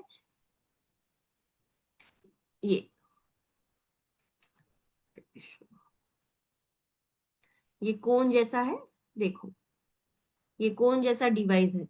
पेशेंट को ऑलरेडी एनेस्थेशिया दिया है, सो पेशेंट ब्लिंक इजीली नहीं करेगा। सो ये कोन है, दिस इज कॉर्निया, पेशेंट का कॉर्निया है, सपोर्ट हमने फोरहेड पर दिया है। सो ये कोन ऐसे आगे से थोड़ा ब्लंट होता है, ऐसे ब्लंट होता है, राइट, ऐसा कोन है। जस्ट इमेजिन ये वाला, ये इसकी बात कर रही हूँ मैं। सो ये कोन है ऐसे, और ये हैंडल है। सो ये कोन है और ये हैंडल है। सो हम क्या कर रहे हैं, कॉर्निया को दबा रहे हैं, जानबूझकर प्रेशर देके दबा रहे हैं। सो कितना जोर लगाना पड़ा कॉर्निया को दबाने में, नॉर्मल होगा अगर आईओपी इंट्राऑक्यूलर प्रेशर नॉर्मल है तो इजीली थोड़े से ही फोर्स में कॉर्निया ऐसे बीच में से कंप्रेस हो जाएगा, राइट, दबाएंगे तो। अगर यहाँ पर प्रेशर बहुत ज्यादा है तो हमें ज्यादा फोर्स लगाना पड़ेगा कॉर्निया को दबाने में, और ये प्रेशर कितना लगा पड़ रहे हो आप यहाँ पर लिख कर आ जाएगा। Understood this procedure? Yes ma'am. Okay, so this is contact tonometry. हम एक मशीन का यूज कर रहे हैं एंड हम इंटेंशनली कॉर्निया को प्रेस कर रहे हैं। कितना जोर हमें लगाना पड़ रहा है कॉर्निया को प्रेस करने में, उतना आईओपी हमें पता चल जाएगा। अगर हमें ज्यादा प्रेशर लगाना पड़ रहा है कॉर्निया को कंप्रेस करने के लिए, इसका मतलब कि पेशेंट का आईओपी ज्यादा है। अगर कम प्रेशर में वो कंप्रेस हो रहा है then IOP is normal.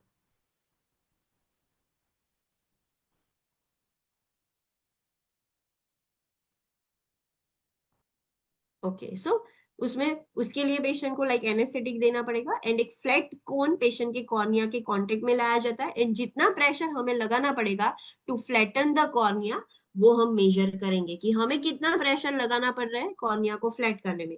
The client must be instructed to avoid rubbing of the eye following the examination if the eye has been anesthetized because of the potential for scratching the cornea. Okay. Patient को बोलना है ये test complete हो जाने के बाद आपको ऐसे रब नहीं करना है। क्यों?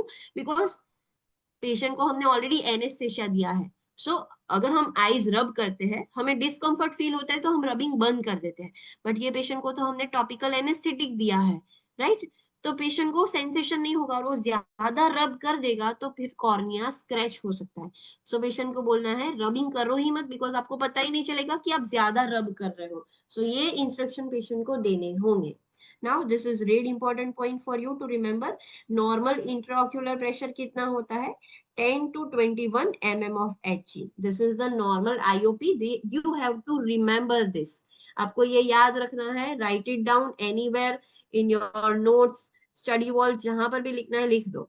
Normal IOP 10 to 21 है, but ये भी point याद रखना है. IOP varies throughout the day. Normally it is high in the morning always document the time of IOP measurement. IOP का नॉर्मल 10 to 21 है, बट वो पूरे दिन में वेरिएट होता रहता है। नॉर्मली मॉर्निंग में वो हाई होता है, जैसे जैसे दिन ढलता है वैसे वैसे वो कम होता जाता है। सो मॉर्निंग में कितना होगा आईओपी? 21 से ज्यादा होगा। यस। अदर स्टूडेंट्स बोलो क्या कितना होगा?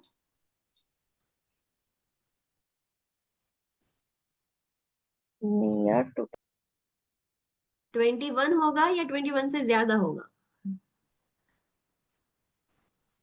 चलो 21।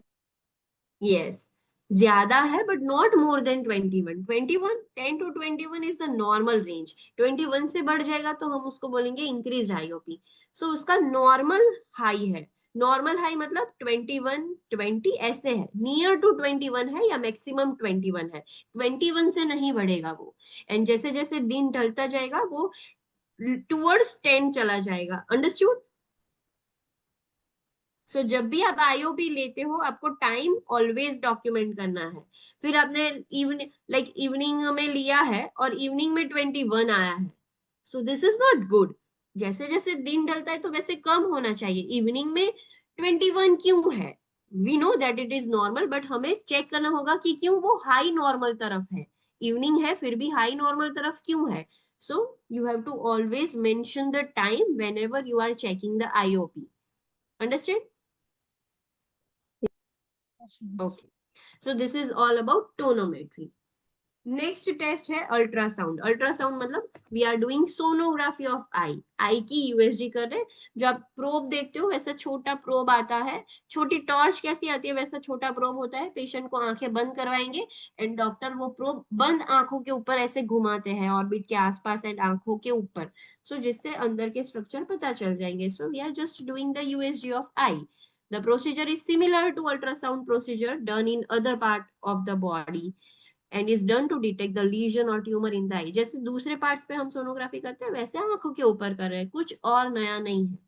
एमआरआई भी जैसे सीटी स्कैन जैसा है। पेशेंट को अंदर सुला देंगे मशीन के अंदर एंड वो मशीन आईज के स्ट्रक्चर्स डिटेक्ट करेगा। So similar to MRI done in other parts of the body. जैसे दूसरे पार्ट्स का एमआरआई होता है वैसे आंखों का एमआरआई हो रहा है। डिटेल में एमआरआई के प्री प्रोसीजर पोस्ट प्रोसीजर क्या है वो हम न्यूरोलॉजिकल वो जो चैप्टर है चैप्टर 59 उसमें हम डिटेल में स्टडी करेंगे इसके बाद का चैप्टर। ओके, सो यहाँ पर सारे डायग्नोस्टिक टेस्ट खत्म हो गए। स्नेलन चार्ट और वो जो था वो असेसमेंट ऑलरेडी हमने चैप्टर 12 में कंप्लीट किया था। Ishihara chart and Snellen chart, ये सारे डिफरेंट चार्ट्स है जो आई एग्जामिनेशन में चेक होता है। आपने देखा होगा नंबर चेक करवाने के लिए जाते हैं तो आपको रीड करवाते हैं अल्फाबेट्स एंड वो सब। सो वो ऑलरेडी चैप्टर 12 में हमने कंप्लीट कर दिया है। जिससे नहीं कंप्लीट किया है लेटर ऑन हम F1 में कंप्लीट करेंगे। सो ये सारे डायग्नोस्टिक टेस्ट हो गए आईज के। Now let's start with the problems of eye. Eye में प्रॉब्लम्स तो कौन कौन से होते हैं? सो उसमें पहले रिस्क फैक्टर क्या है, कौन से पर्सन को आईज प्रॉब्लम होने के रिस्क ज्यादा है? So first of all aging processes. Age होने की वजह से आईज में प्रॉब्लम ज्यादा होते हैं, दिखना कम हो जाता है, ब्लर दिखता है and all that. So that is consider as eye problem. So aging की वजह से हो सकता है।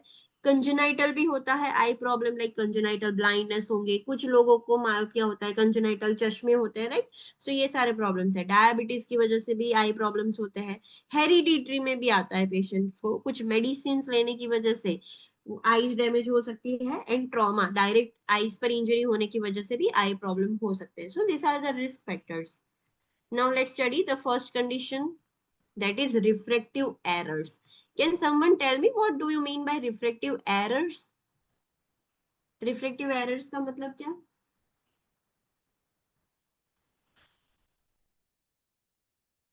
आपको पता है ये?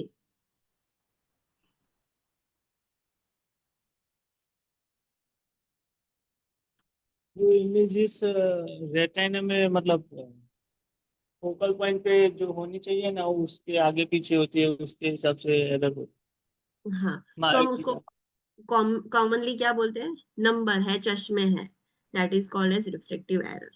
रिफ्रेक्टिव एरर मतलब जो उसको नॉर्मल दिखना चाहिए विदाउट स्पेक्स, जो पर्सन जैसे हम देख सकते हैं नॉर्मली वैसे वो पर्सन नहीं देख सकता है, इसको हम बोलेंगे refractive error. Refractive error 5 type के हैं refractive error, myopia, hyperopia, presbyopia and astigmatism. Let's study all these refractive errors types. So first है refraction is the bending of light rays. Any problem associated with the eye length or refraction can lead to refractive errors. Refraction का मतलब क्या कि ये जो light rays आ रही है बाहर से, this is our eye, ये आई बॉल है, उसके अंदर ये लेंस होता है, राइट. सो जो भी हम चीज ऐसे देख रहे हैं वो सारी ऐसे बेंड होके एक पॉइंट पर पड़ती है, राइट. ऐसे यहाँ पर एक ही जगह पर ऐसे फोकस होता है मैक्यूला ल्यूटिया पर. So this is called as refraction. ये जो बेंडिंग डाउन हुआ उसको रिफ्रेक्शन बोलते हैं. अब किसी पेशेंट को आई लेंथ में प्रॉब्लम है. आई लेंथ प्रॉब्लम मतलब आई ऐसी होनी चाहिए, उसकी जगह उसकी आई ऐसे लंबी है. सो बेंडिंग होके पॉइंट यहाँ पर क्रिएट होगा, ऐसे पूरा पॉइंट यहाँ पर, तो पेशेंट को अच्छे से नहीं दिखेगा. To get the acute vision वो पॉइंट यहाँ पर रेटिना पर होना चाहिए.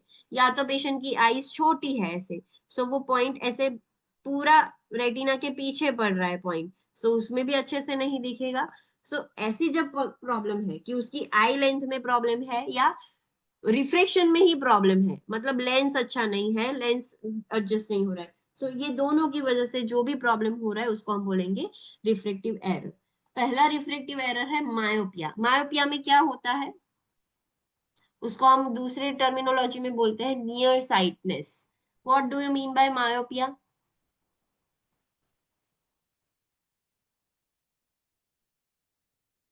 क्या होता है, नजदीक का नहीं दिखता, दूर का नहीं दिखता, क्या होता है? दूर का नहीं दिख. ओके. सो मायोपिया में माय मतलब पेशेंट का, ऐसे याद रखो. So patient near sightedness, patient को नजदीक का अच्छा दिखेगा, दूर का नहीं दिखेगा, right. So this is called as myopia. सो उसमें होता क्या है, refractive ability of the eye is too strong for the eye length. Images are bent and fall in front of, not on the retina.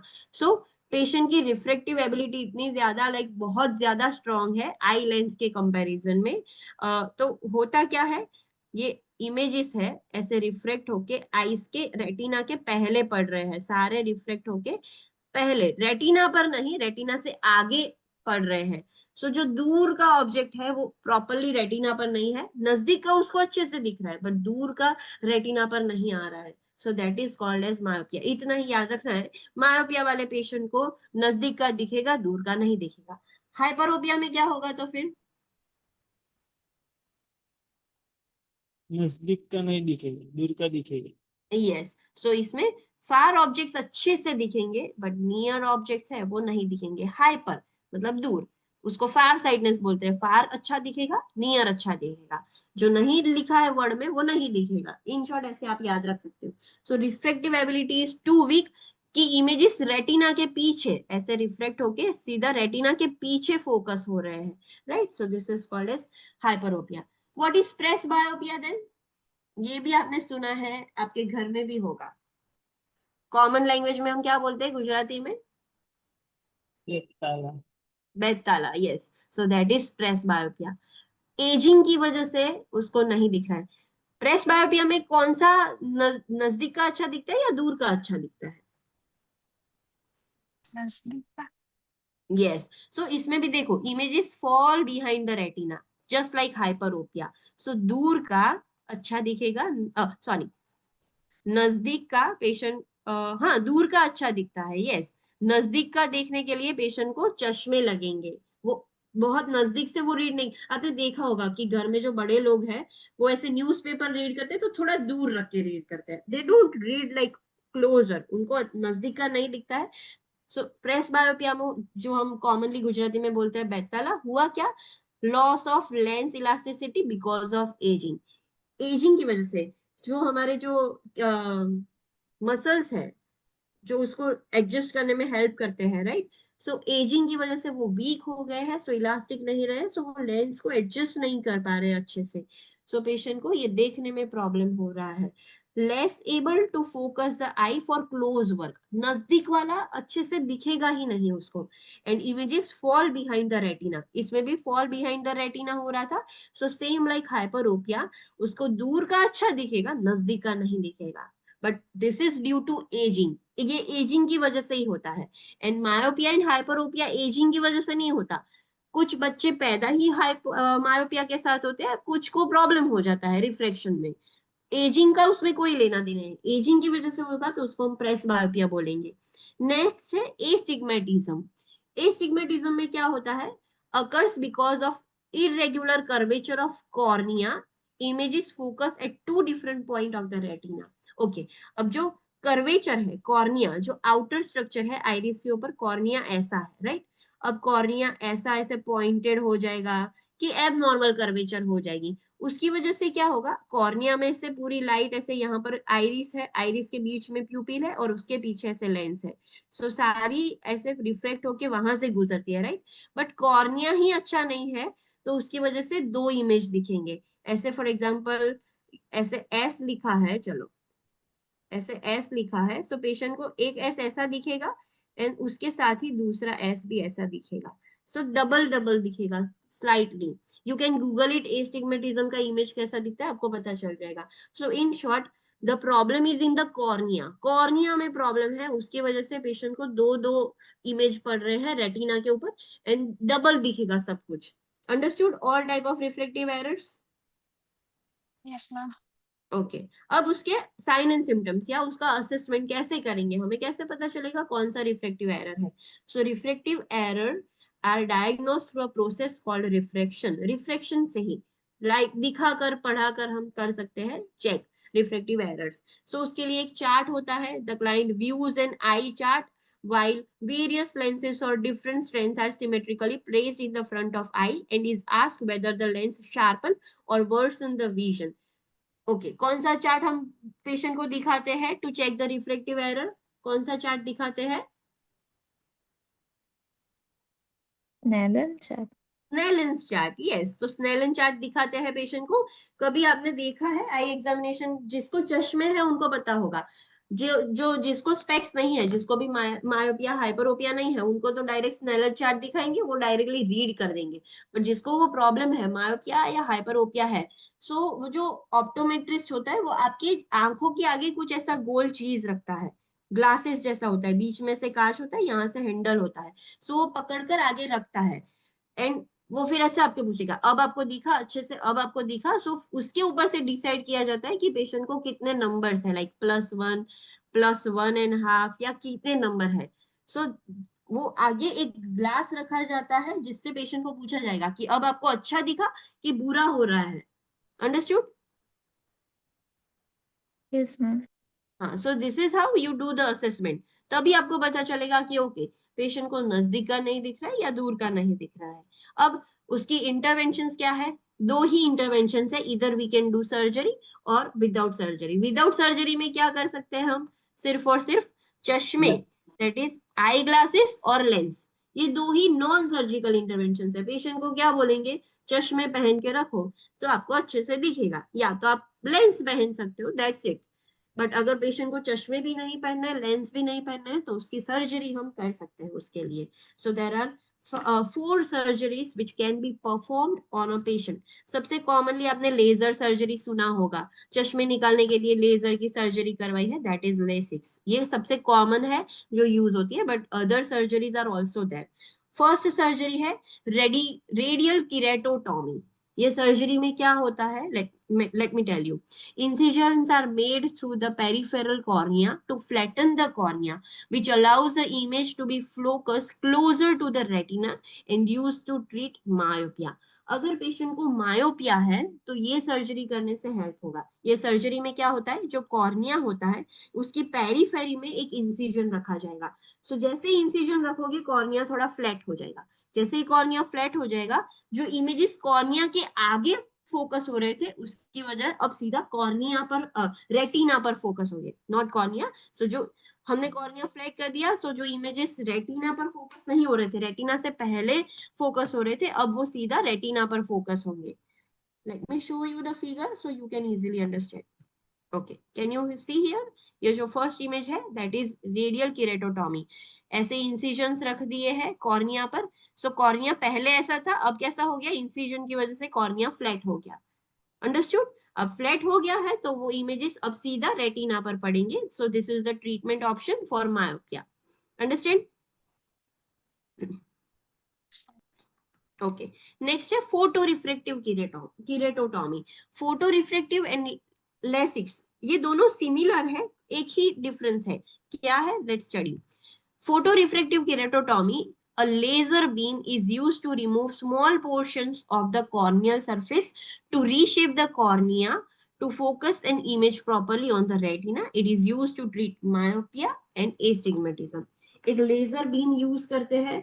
वो laser beam से क्या होगा, cornea का जो सेंटर पोर्शन है थोड़ा पोर्शन हम रिमूव कर देंगे, एंड वो सरफेस रिमूव करने के बाद नेचुरली ही हम उसको टाइम देंगे हील होने का, वो धीरे धीरे हील हो जाएगा.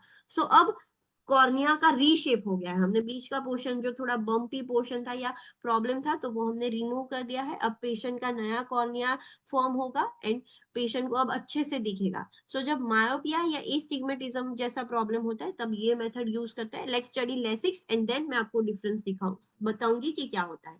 अब इसमें भी यूज तो सेम लेजर ही होता है, बिकॉज फुल फॉर्म क्या है, laser assisted in situ keratomileusis, right. तो इसमें भी लेजर का यूज ही होगा, बट उसमें करते क्या है, the superficial layer of the cornea lifted as a flap.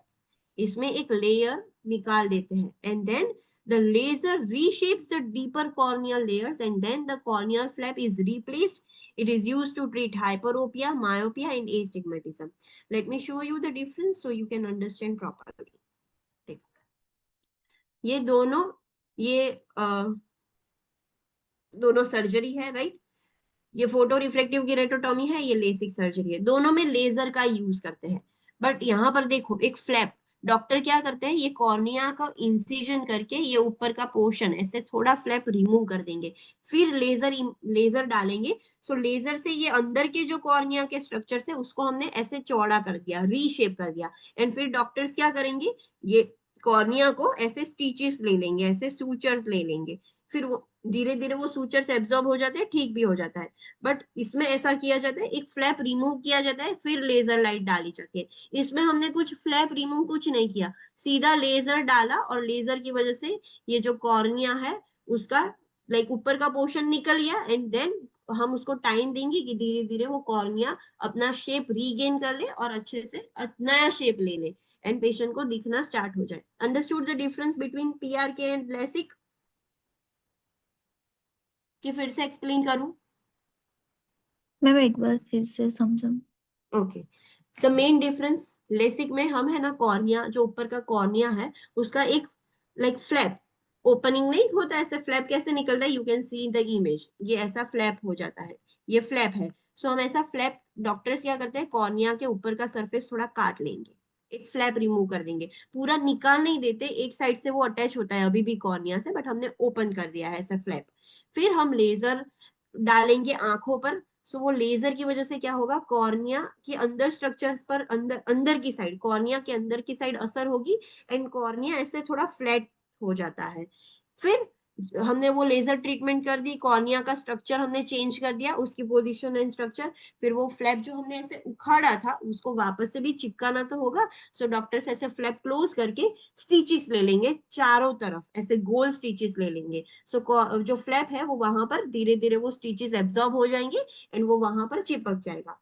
So this is Lasix. PRK में क्या होता है, कोई इंसिजन करके कोई फ्लैप रिमूव करने की कुछ जरूरत नहीं है. सिंपली सिर्फ हम लेजर डालेंगे, पेशेंट की आंखों पर लेजर लाइट डालेंगे. लेजर लाइट की वजह से जो ऊपर की कॉर्नियल सरफेस है वो थोड़ी डीजनरेट हो जाती है, डैमेज हो जाती है इन शॉर्ट, बट वो हमारे फायदे के लिए है. फिर वो जब डैमेज हो जाए फिर हम उसको लेजर बंद कर देंगे एंड धीरे धीरे कॉर्निया अपना वापस से शेप मेंटेन कर देगा. कॉर्निया डैमेज हो जाता है तो वो वापस से अपना स्ट्रक्चर बना सकता है. सो धीरे धीरे वो अपना शेप ले लेगा, बट अब वो अच्छा शेप लेगा, राइट, बिकॉज हमने उसको मैन्युपुलेट किया था. सो धीरे धीरे कॉर्निया अपना शेप चेंज कर देगा, it will gain the reshape. वो पहले जो शेप था उससे अच्छा वाला शेप अब कॉर्निया का बन जाएगा. But we have only use the laser treatment. हमने कुछ फ्लैप नहीं बनाया, कुछ नहीं किया, कहीं स्टिचेस नहीं लिए, सिर्फ लेजर का यूज करके हमने ये प्रोसीजर की. Understand?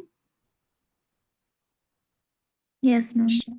Okay. If you still don't get it, अगर आपको अभी भी नहीं पता चल रहा है कि एग्जैक्टली क्या होता है, या आप यूट्यूब पर वीडियो भी दे सकते हो, लेसिक्स में क्या करते हैं डॉक्टर, पीआरके में क्या करते हैं, तो आपको बेटर अंडरस्टैंडिंग होगी। Okay, they will not ask you what happens in radial keratotomy, but आप क्वेश्चन पढ़ते हो आईज एंड ईयर में और लिखा है कि रेडियल कीरेटोटॉमी है, तो आप एटलीस्ट दिमाग में उतना तो आइडिया आना चाहिए कि हाँ कॉर्निया में पेरिफेरल में कट किए थे, इंसिजन छोटे छोटे रखे थे, फिर वो फ्लैट हो गया। फोटो रिफ्लेक्टिव में लेजर का यूज करते हैं, बट हमने कहीं पे भी कॉर्निया को कट नहीं किया है, सिर्फ उसका स्मॉल पोर्शन रिमूव हो जाएगा वो लेजर की मदद से, एंड फिर वो अपने आप रीशेप हो जाएगा, अच्छा नया वाला। लेसिक्स में हमने पहले फ्लैप कट किया, फिर लेजर डाला, और लेजर की वजह से डीपर कॉर्नियल स्ट्रक्चर्स का अच्छा शेप बन गया। अब वो फ्लैप जो हमने रिमूव किया था, लाइक ओपन किया था, उसको वापस से क्लोज कर देंगे। नेक्स्ट है कॉर्नियल रिंग। रिंग मतलब कॉर्निया के अंदर एक रिंग इंसर्ट करेंगे।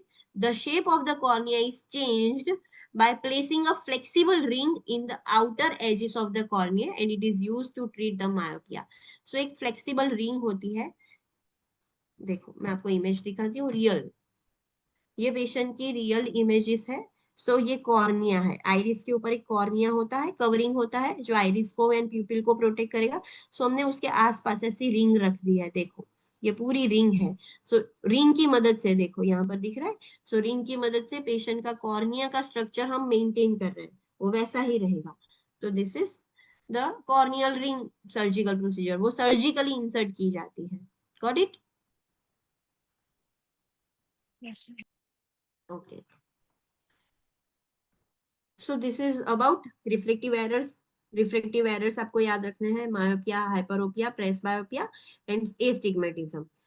ट्रीटमेंट क्या है, साइन एंड सिम्टम्स। असेसमेंट कैसे करेंगे, सिर्फ वो पूछ के, आपको कैसा दिख रहा है क्या दिख रहा है वो पूछ के असेसमेंट कर सकते हैं, एंड पेशेंट को स्नेलन चार्ट दिखाकर और उसके आगे वो ग्लास रखकर हम पता लगा पाएंगे कि पेशेंट को क्या प्रॉब्लम है, हाइपरोपिया है या मायोपिया है या प्रेसबायोपिया, जो भी है।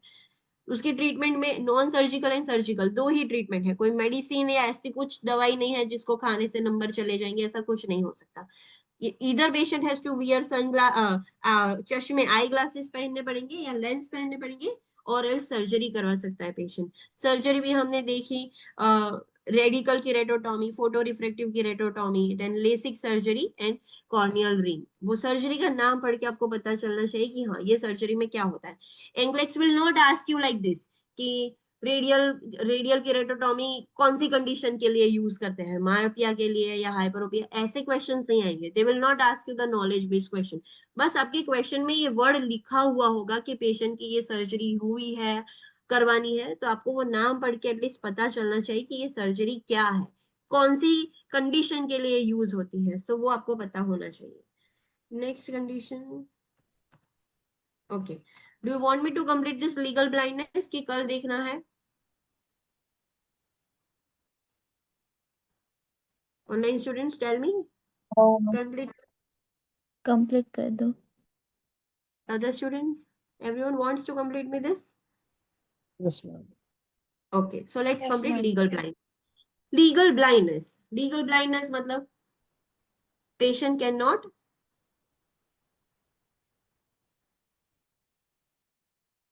blindness मतलब okay, जैसा हमें दिखता है पेशेंट नहीं देख पाएगा, that is called as blindness. क्या होता है, in the client who is legally blind the best visual acuity with the corrective lenses in the better eyes is 20/200 or less, or the visual field is no greater than 20 degree in its widest diameter in the better eye. ये पूरा statement क्या था पता नहीं चला, मैं आपको simply समझाती हूँ। What is the normal vision of eye, अगर किसी पेशेंट का नॉर्मल विजन है तो आप असेसमेंट फाइंडिंग्स में कैसे लिखते थे, केयर प्लान में, जब आपने कॉलेज में केयर प्लान लिखा था तो असेसमेंट में आता था ना कि विजन, विजन कैसा होता था, तो हम क्या लिखते थे, नॉर्मल विजन। केयर प्लान में क्या लिखते थे आप, normal vision assessment, though we don't do the assessment but हम ऐसा लिख देते थे 20/20, राइट? यस और नो? Yes. हाँ, so this is the normal vision. What does it mean? जो स्नेलन चार्ट लगाया होता है, आप जब हॉस्पिटल में जाओगे तो स्नेलन चार्ट एक ही जगह पर होता है, ऐसा नहीं कि वो आपके सामने खड़े रहते हैं, एक जगह पर लगाया होता है स्नेलन चार्ट। सो वो 20 फीट की दूरी पर लगाया होता है, एंड उसकी साइज होते हैं ऐसे बड़े बड़े अल्फाबेट, देन उससे छोटे ऐसे धीरे धीरे छोटे छोटे अल्फाबेट्स होते जाते हैं, राइट। सो ये उसके साइज है। सो 20 by 20 मतलब 20 फीट की दूरी से आप 20 साइज के अल्फाबेट पढ़ सकते हो। जैसे जैसे आप ऊपर बढ़ोगे उसकी साइज बढ़ेगी, लाइक डिस्टेंस तो सेम रहेगा बट साइज 200 हो गई, और उससे बड़ा है ऐसे बहुत बड़ा, सो उसकी डिस्टेंस तो सेम है बट साइज 400 हो गई। सो this is how it is mention. So 20 by 20 का मतलब क्या है कि 20 फीट की दूरी से पेशेंट 20 साइज के अल्फाबेट्स रीड कर सकता है, मतलब उसका नॉर्मल विजन है।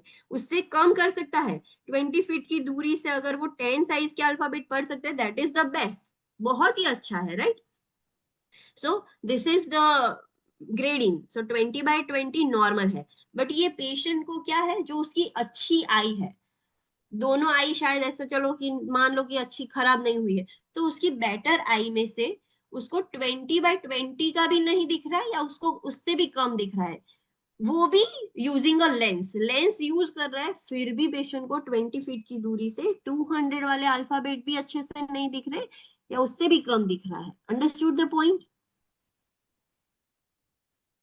यस अगर कोई पेशेंट को देखने में प्रॉब्लम है तो आप उसको ग्लासेस, वो लेंस पहनाओगे तो उसको दिख जाएगा, बट इसको तो आपने ग्लास पहना है फिर भी 200 वाली जो बड़े साइज के अल्फाबेट्स है ना, वो भी उसको नहीं दिख रहे, या दिख रहे तो अच्छे से नहीं दिख रहे, even using the lenses. Without lens तो पॉसिबल ही नहीं है कि उसको दिखेगा, बट लेंस यूज कर रहे हो आप, करेक्टिव लेंसेज यूज कर रहे हो, फिर भी उसको 20 फीट से 200 साइज वाले अल्फाबेट भी नहीं दिख रहे हैं, या तो उससे भी कम दिख रहा है, मतलब 400 का भी नहीं दिख रहा है। So this is called as legal blindness. अब हमारी जो आईज है, हम 180 डिग्री देख सकते हैं, राइट। दो वी आर लुकिंग स्ट्रेट, हमें साइड्स में क्या हो रहा है वो ऐसे दिखता तो है, यस और नो, दिखता है ना आपको साइड्स में क्या हो रहा है, यस मैम हमें पेरिफेरल विजन आता है, 180 डिग्री हम देख सकते हैं ऐसे। ये पेशेंट में क्या है, वो 20 डिग्री से ज्यादा, मतलब उसको साइड का नहीं दिखेगा, आगे का भी अच्छे से नहीं दिखता है बट उसको साइड का भी नहीं दिखेगा। सो 20 डिग्री से ज्यादा हम 180 डिग्री तक देख सकते हैं, वो पेशेंट 20 डिग्री से भी ज्यादा नहीं देख सकता, उसका विजुअल फील्ड सिर्फ सेंटर तरफ ही है, वो साइड्स का नहीं देख सकता। सो इसको हम बोलेंगे, अगर दोनों कैरेक्टरिस्टिक्स पॉसिबल है, प्रेजेंट है पेशेंट के अंदर, उसको हम बोलेंगे that patient is having a blindness. अब वो पेशेंट ब्लाइंड है, धीरे धीरे वो ब्लाइंडनेस प्रोग्रेस हो जाती है, फिर पेशेंट को कंप्लीटली दिखना बंद हो जाएगा, कंप्लीटली डार्क हो जाएगा। सो इसको हम बोलेंगे legal blindness. Understood? Yes ma'am okay. अब लीगल ब्लाइंडनेस को असेसमेंट करने के लिए एक ही है, आप उसको रीडिंग करवाओगे तो पता चल जाएगा कि हाँ इसको नहीं दिख रहा है।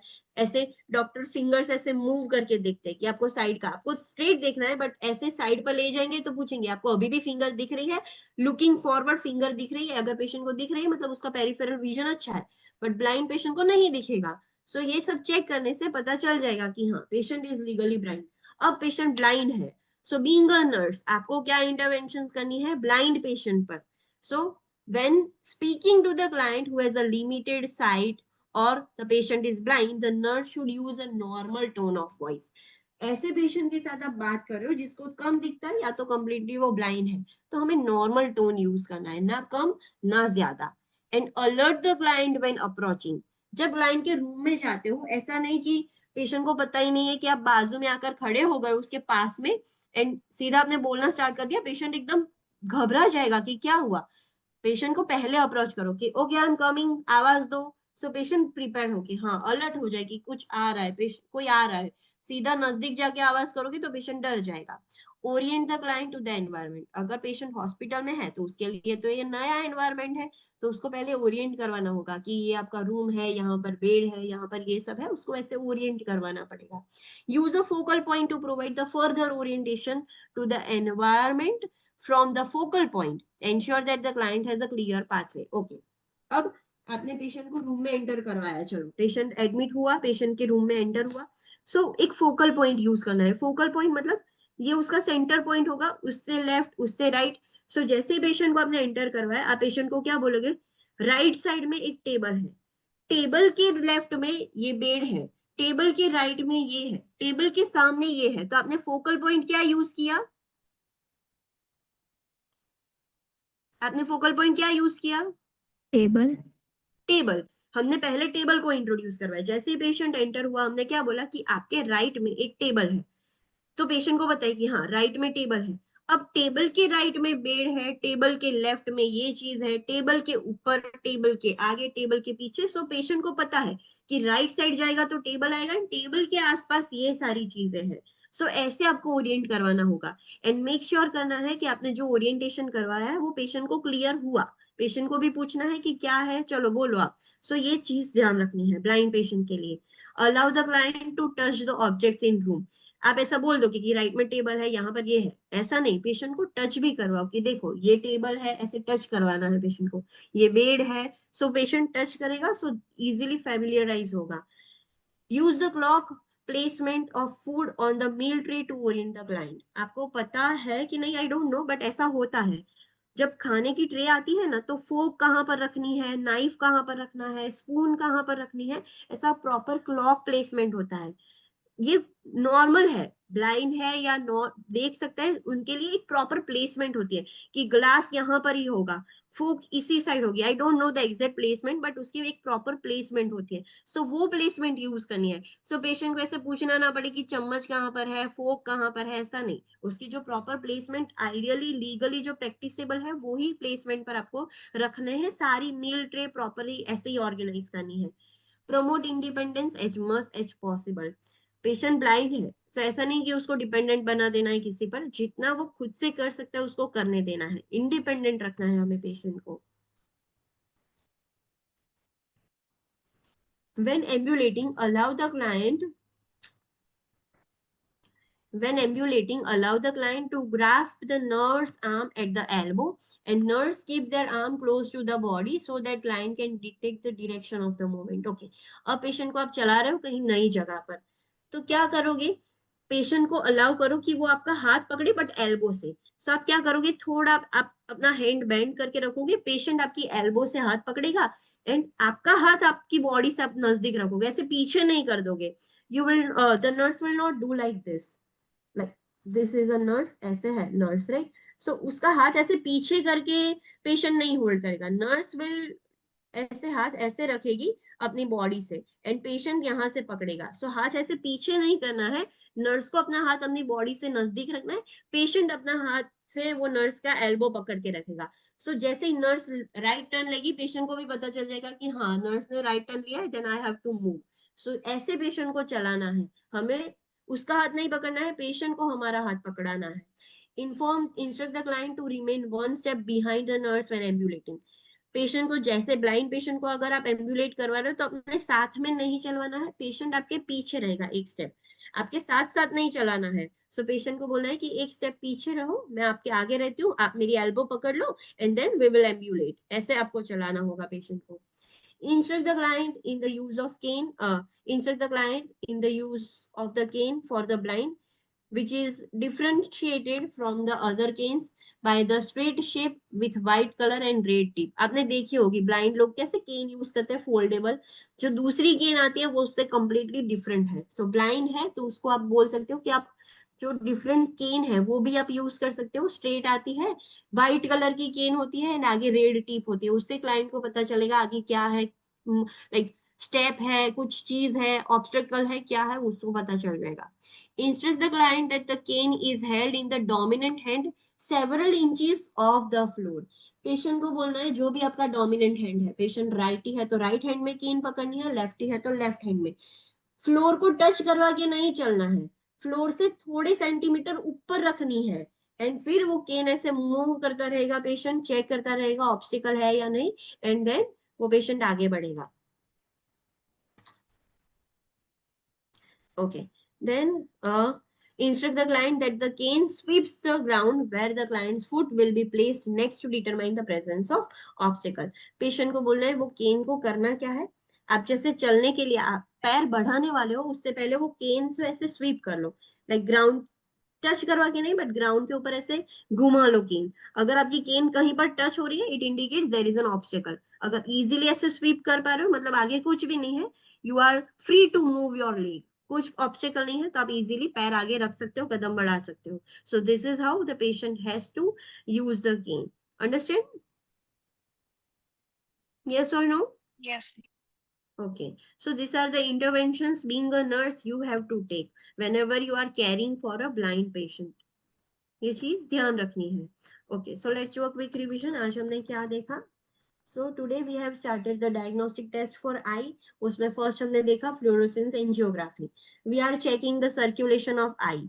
ब्लड के अंदर जो लाइक आईज के अंदर जो आर्टरीज है वो कैसे सर्कुलेट कर रही है, using a fluorescence dye. Dye की मदद से हमने देख लिया सर्कुलेशन. उसके प्री प्रोसीजर इंटरवेंशन देखिए, पोस्ट प्रोसीजर डाई इंसर्ट कर रहे हैं, सो वो प्रोसीजर्स आपको याद होने ही चाहिए कि डाई यूज करने से पहले क्या करना है, कंसर्ट एंड सब कुछ समझाना, पेशेंट को समझाना. आफ्टर डाई आपको सब कुछ पीला दिखेगा, दैट इज कम्प्लीटली नॉर्मल.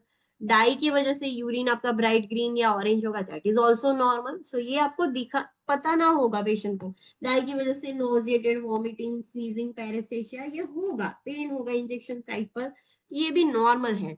अगर हाँ एलर्जिक रिएक्शन आ रहे हैं, रैशेस, हाइव्स ऐसा कुछ हो गया तो डाइफेनहाइड्रामाइन हमें एडमिनिस्टर करना पड़ेगा. पोस्ट प्रोसीजर डाई है तो पानी पीने का तो आप बोलोगे, एंड जो भी जो नॉर्मल फाइंडिंग्स थी वो पेशेंट को बोलनी है फिर से कि पेशेंट पैनिक ना हो जाए. फिर हमने सीटी स्कैन देखा. सीटी स्कैन जो नॉर्मल दूसरे आप स्ट्रक्चर्स का करते हो वैसे ही सीटी स्कैन करना है. डाई वाला भी कर सकते हो, विदाउट डाई वाला भी कर सकते हो. तो अगर डाई इंसर्ट करेंगे तो आपके steps, pre procedure and post procedure steps increase हो जाएंगे. डाई नहीं है तो कोई स्पेशल केयर की जरूरत नहीं है. फिर हमने स्लिट लैम्प देखा. स्लिट लैम्प एंटीरियर मतलब ये आइरिस, कॉर्निया और वो सब देखने के लिए स्लिट लैम्प का यूज करा जाता है. एक मशीन होता है जिसके ऊपर ऐसे पेशेंट चीन रख के, चीन का सपोर्ट लेके पेशेंट को सामने देखना होता है to the examiner's ear. Patient को बोलना है एक लाइट होगी जिससे थोड़ा डिस्कंफर्ट होगा, but don't focus on light, आपको सिर्फ सामने देखना है. कॉर्नियल स्टेनिंग हमने देखा था, एक डाई जैसा होता है, topical eye drops but dye वाले आई ड्रॉप्स. पेशेंट के कंजक्टिवा पर आप ऐसे 2 ड्रॉप डालोगे, पेशेंट को बोलोगे ऐसे आंखें ब्लिंक कर दो, सो पूरी डाई आंखों पर स्प्रेड हो जाए. फिर पेशेंट की आई स्पेशल एक ब्लू लाइट के अंदर हम चेक करते हैं. ब्लू जहां पर भी आपको ब्राइट ग्रीन कलर के स्पॉट्स दिखे, इट इंडिकेट्स कि वहां पर कुछ डैमेज है, cornea is not intact. So simply ये हमें पता चल जाएगा. ओके. हाँ, अगर पेशेंट लेंस यूज करे तो लेंस रिमूव करने होंगे. Tonometry, it is the test for glaucoma. So tonometry से हमें आईओपी पता चल जाएगा. सो जब भी आईओपी बढ़ जाता है हम टोनोमेट्री टेस्ट करते हैं. 2 टाइप के हैं, non contact and contact. Non contact tonometry में क्या होता है, स्लिट लैम्प जैसा मशीन होता है, पेशेंट वहां पर चीन रखेगा और मशीन में से हवा ब्लो होगी. हवा ब्लो होने की वजह से पेशेंट ऐसा स्टॉर्टल हो जाएगा, ऐसे मूव हो जाएगा, बट ऐसे प्रोसीजर ऐसे ही होती है. So that is why it is not accurate. इसमें जो रिजल्ट आएंगे वो एक्यूरेट नहीं होंगे, एक्यूरेट रिजल्ट्स नहीं आ सकते. इसमें ना कॉन्टेक्ट की जरूरत है, ना एनेस्थेशिया की जरूरत है, कुछ भी नहीं. कॉन्टेक्ट टोनोमेट्री में हम जो डिवाइस है वो पेशेंट के कॉर्निया को टच करवाएंगे, सो इसीलिए एनेस्थेशिया की भी जरूरत होगी. सो एक डिवाइस होता है, आगे का फ्लैट सरफेस होता है, कोन जैसा होता है बट आगे फ्लैट होता है. सो उससे हम कॉर्निया को प्रेशर देंगे, कॉर्निया हमें फ्लैट करना है. So we are applying the pressure. जितना आपको प्रेशर लगाना पड़ रहा है उतना आईओपी ज्यादा है, जितना ज्यादा प्रेशर आपको लगाना पड़ रहा है उतना इंट्राऑक्यूलर प्रेशर ज्यादा है. सो इससे आपको पता चल जाएगा. पेशेंट को एक एडवाइस करनी है कि एनेस्थेशिया है तो आपको फील नहीं होगा. अगर आपको ज्यादा आपने स्क्रैच कर दिया, रब कर दिया, तो भी आपको पता नहीं चलेगा कि आपने आईज पर ज्यादा रब कर दिया है. सो बेटर है कि पेशेंट को बोले कि रब ना करे. What is this very important point?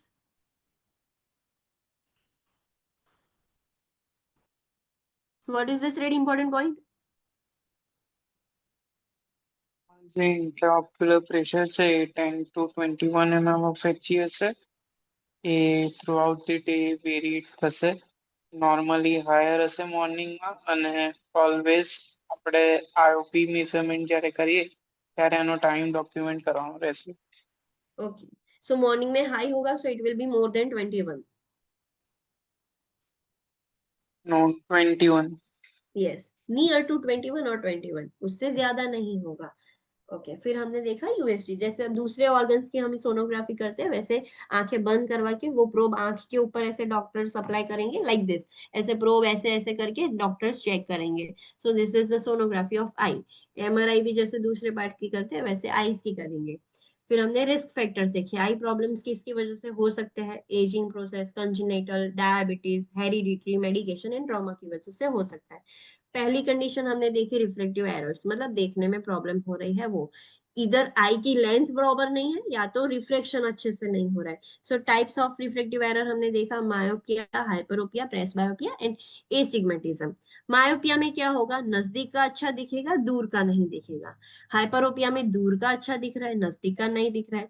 Presbyopia में एजिंग की वजह से लेंस अच्छे से इलास्टिक नहीं रहा है, अब लेंस अच्छे से मूवमेंट नहीं कर पा रहा है। सो सिलियरी बॉडी जो है, सिलियरी मसल्स है वो अच्छे से हेल्प नहीं कर रहे।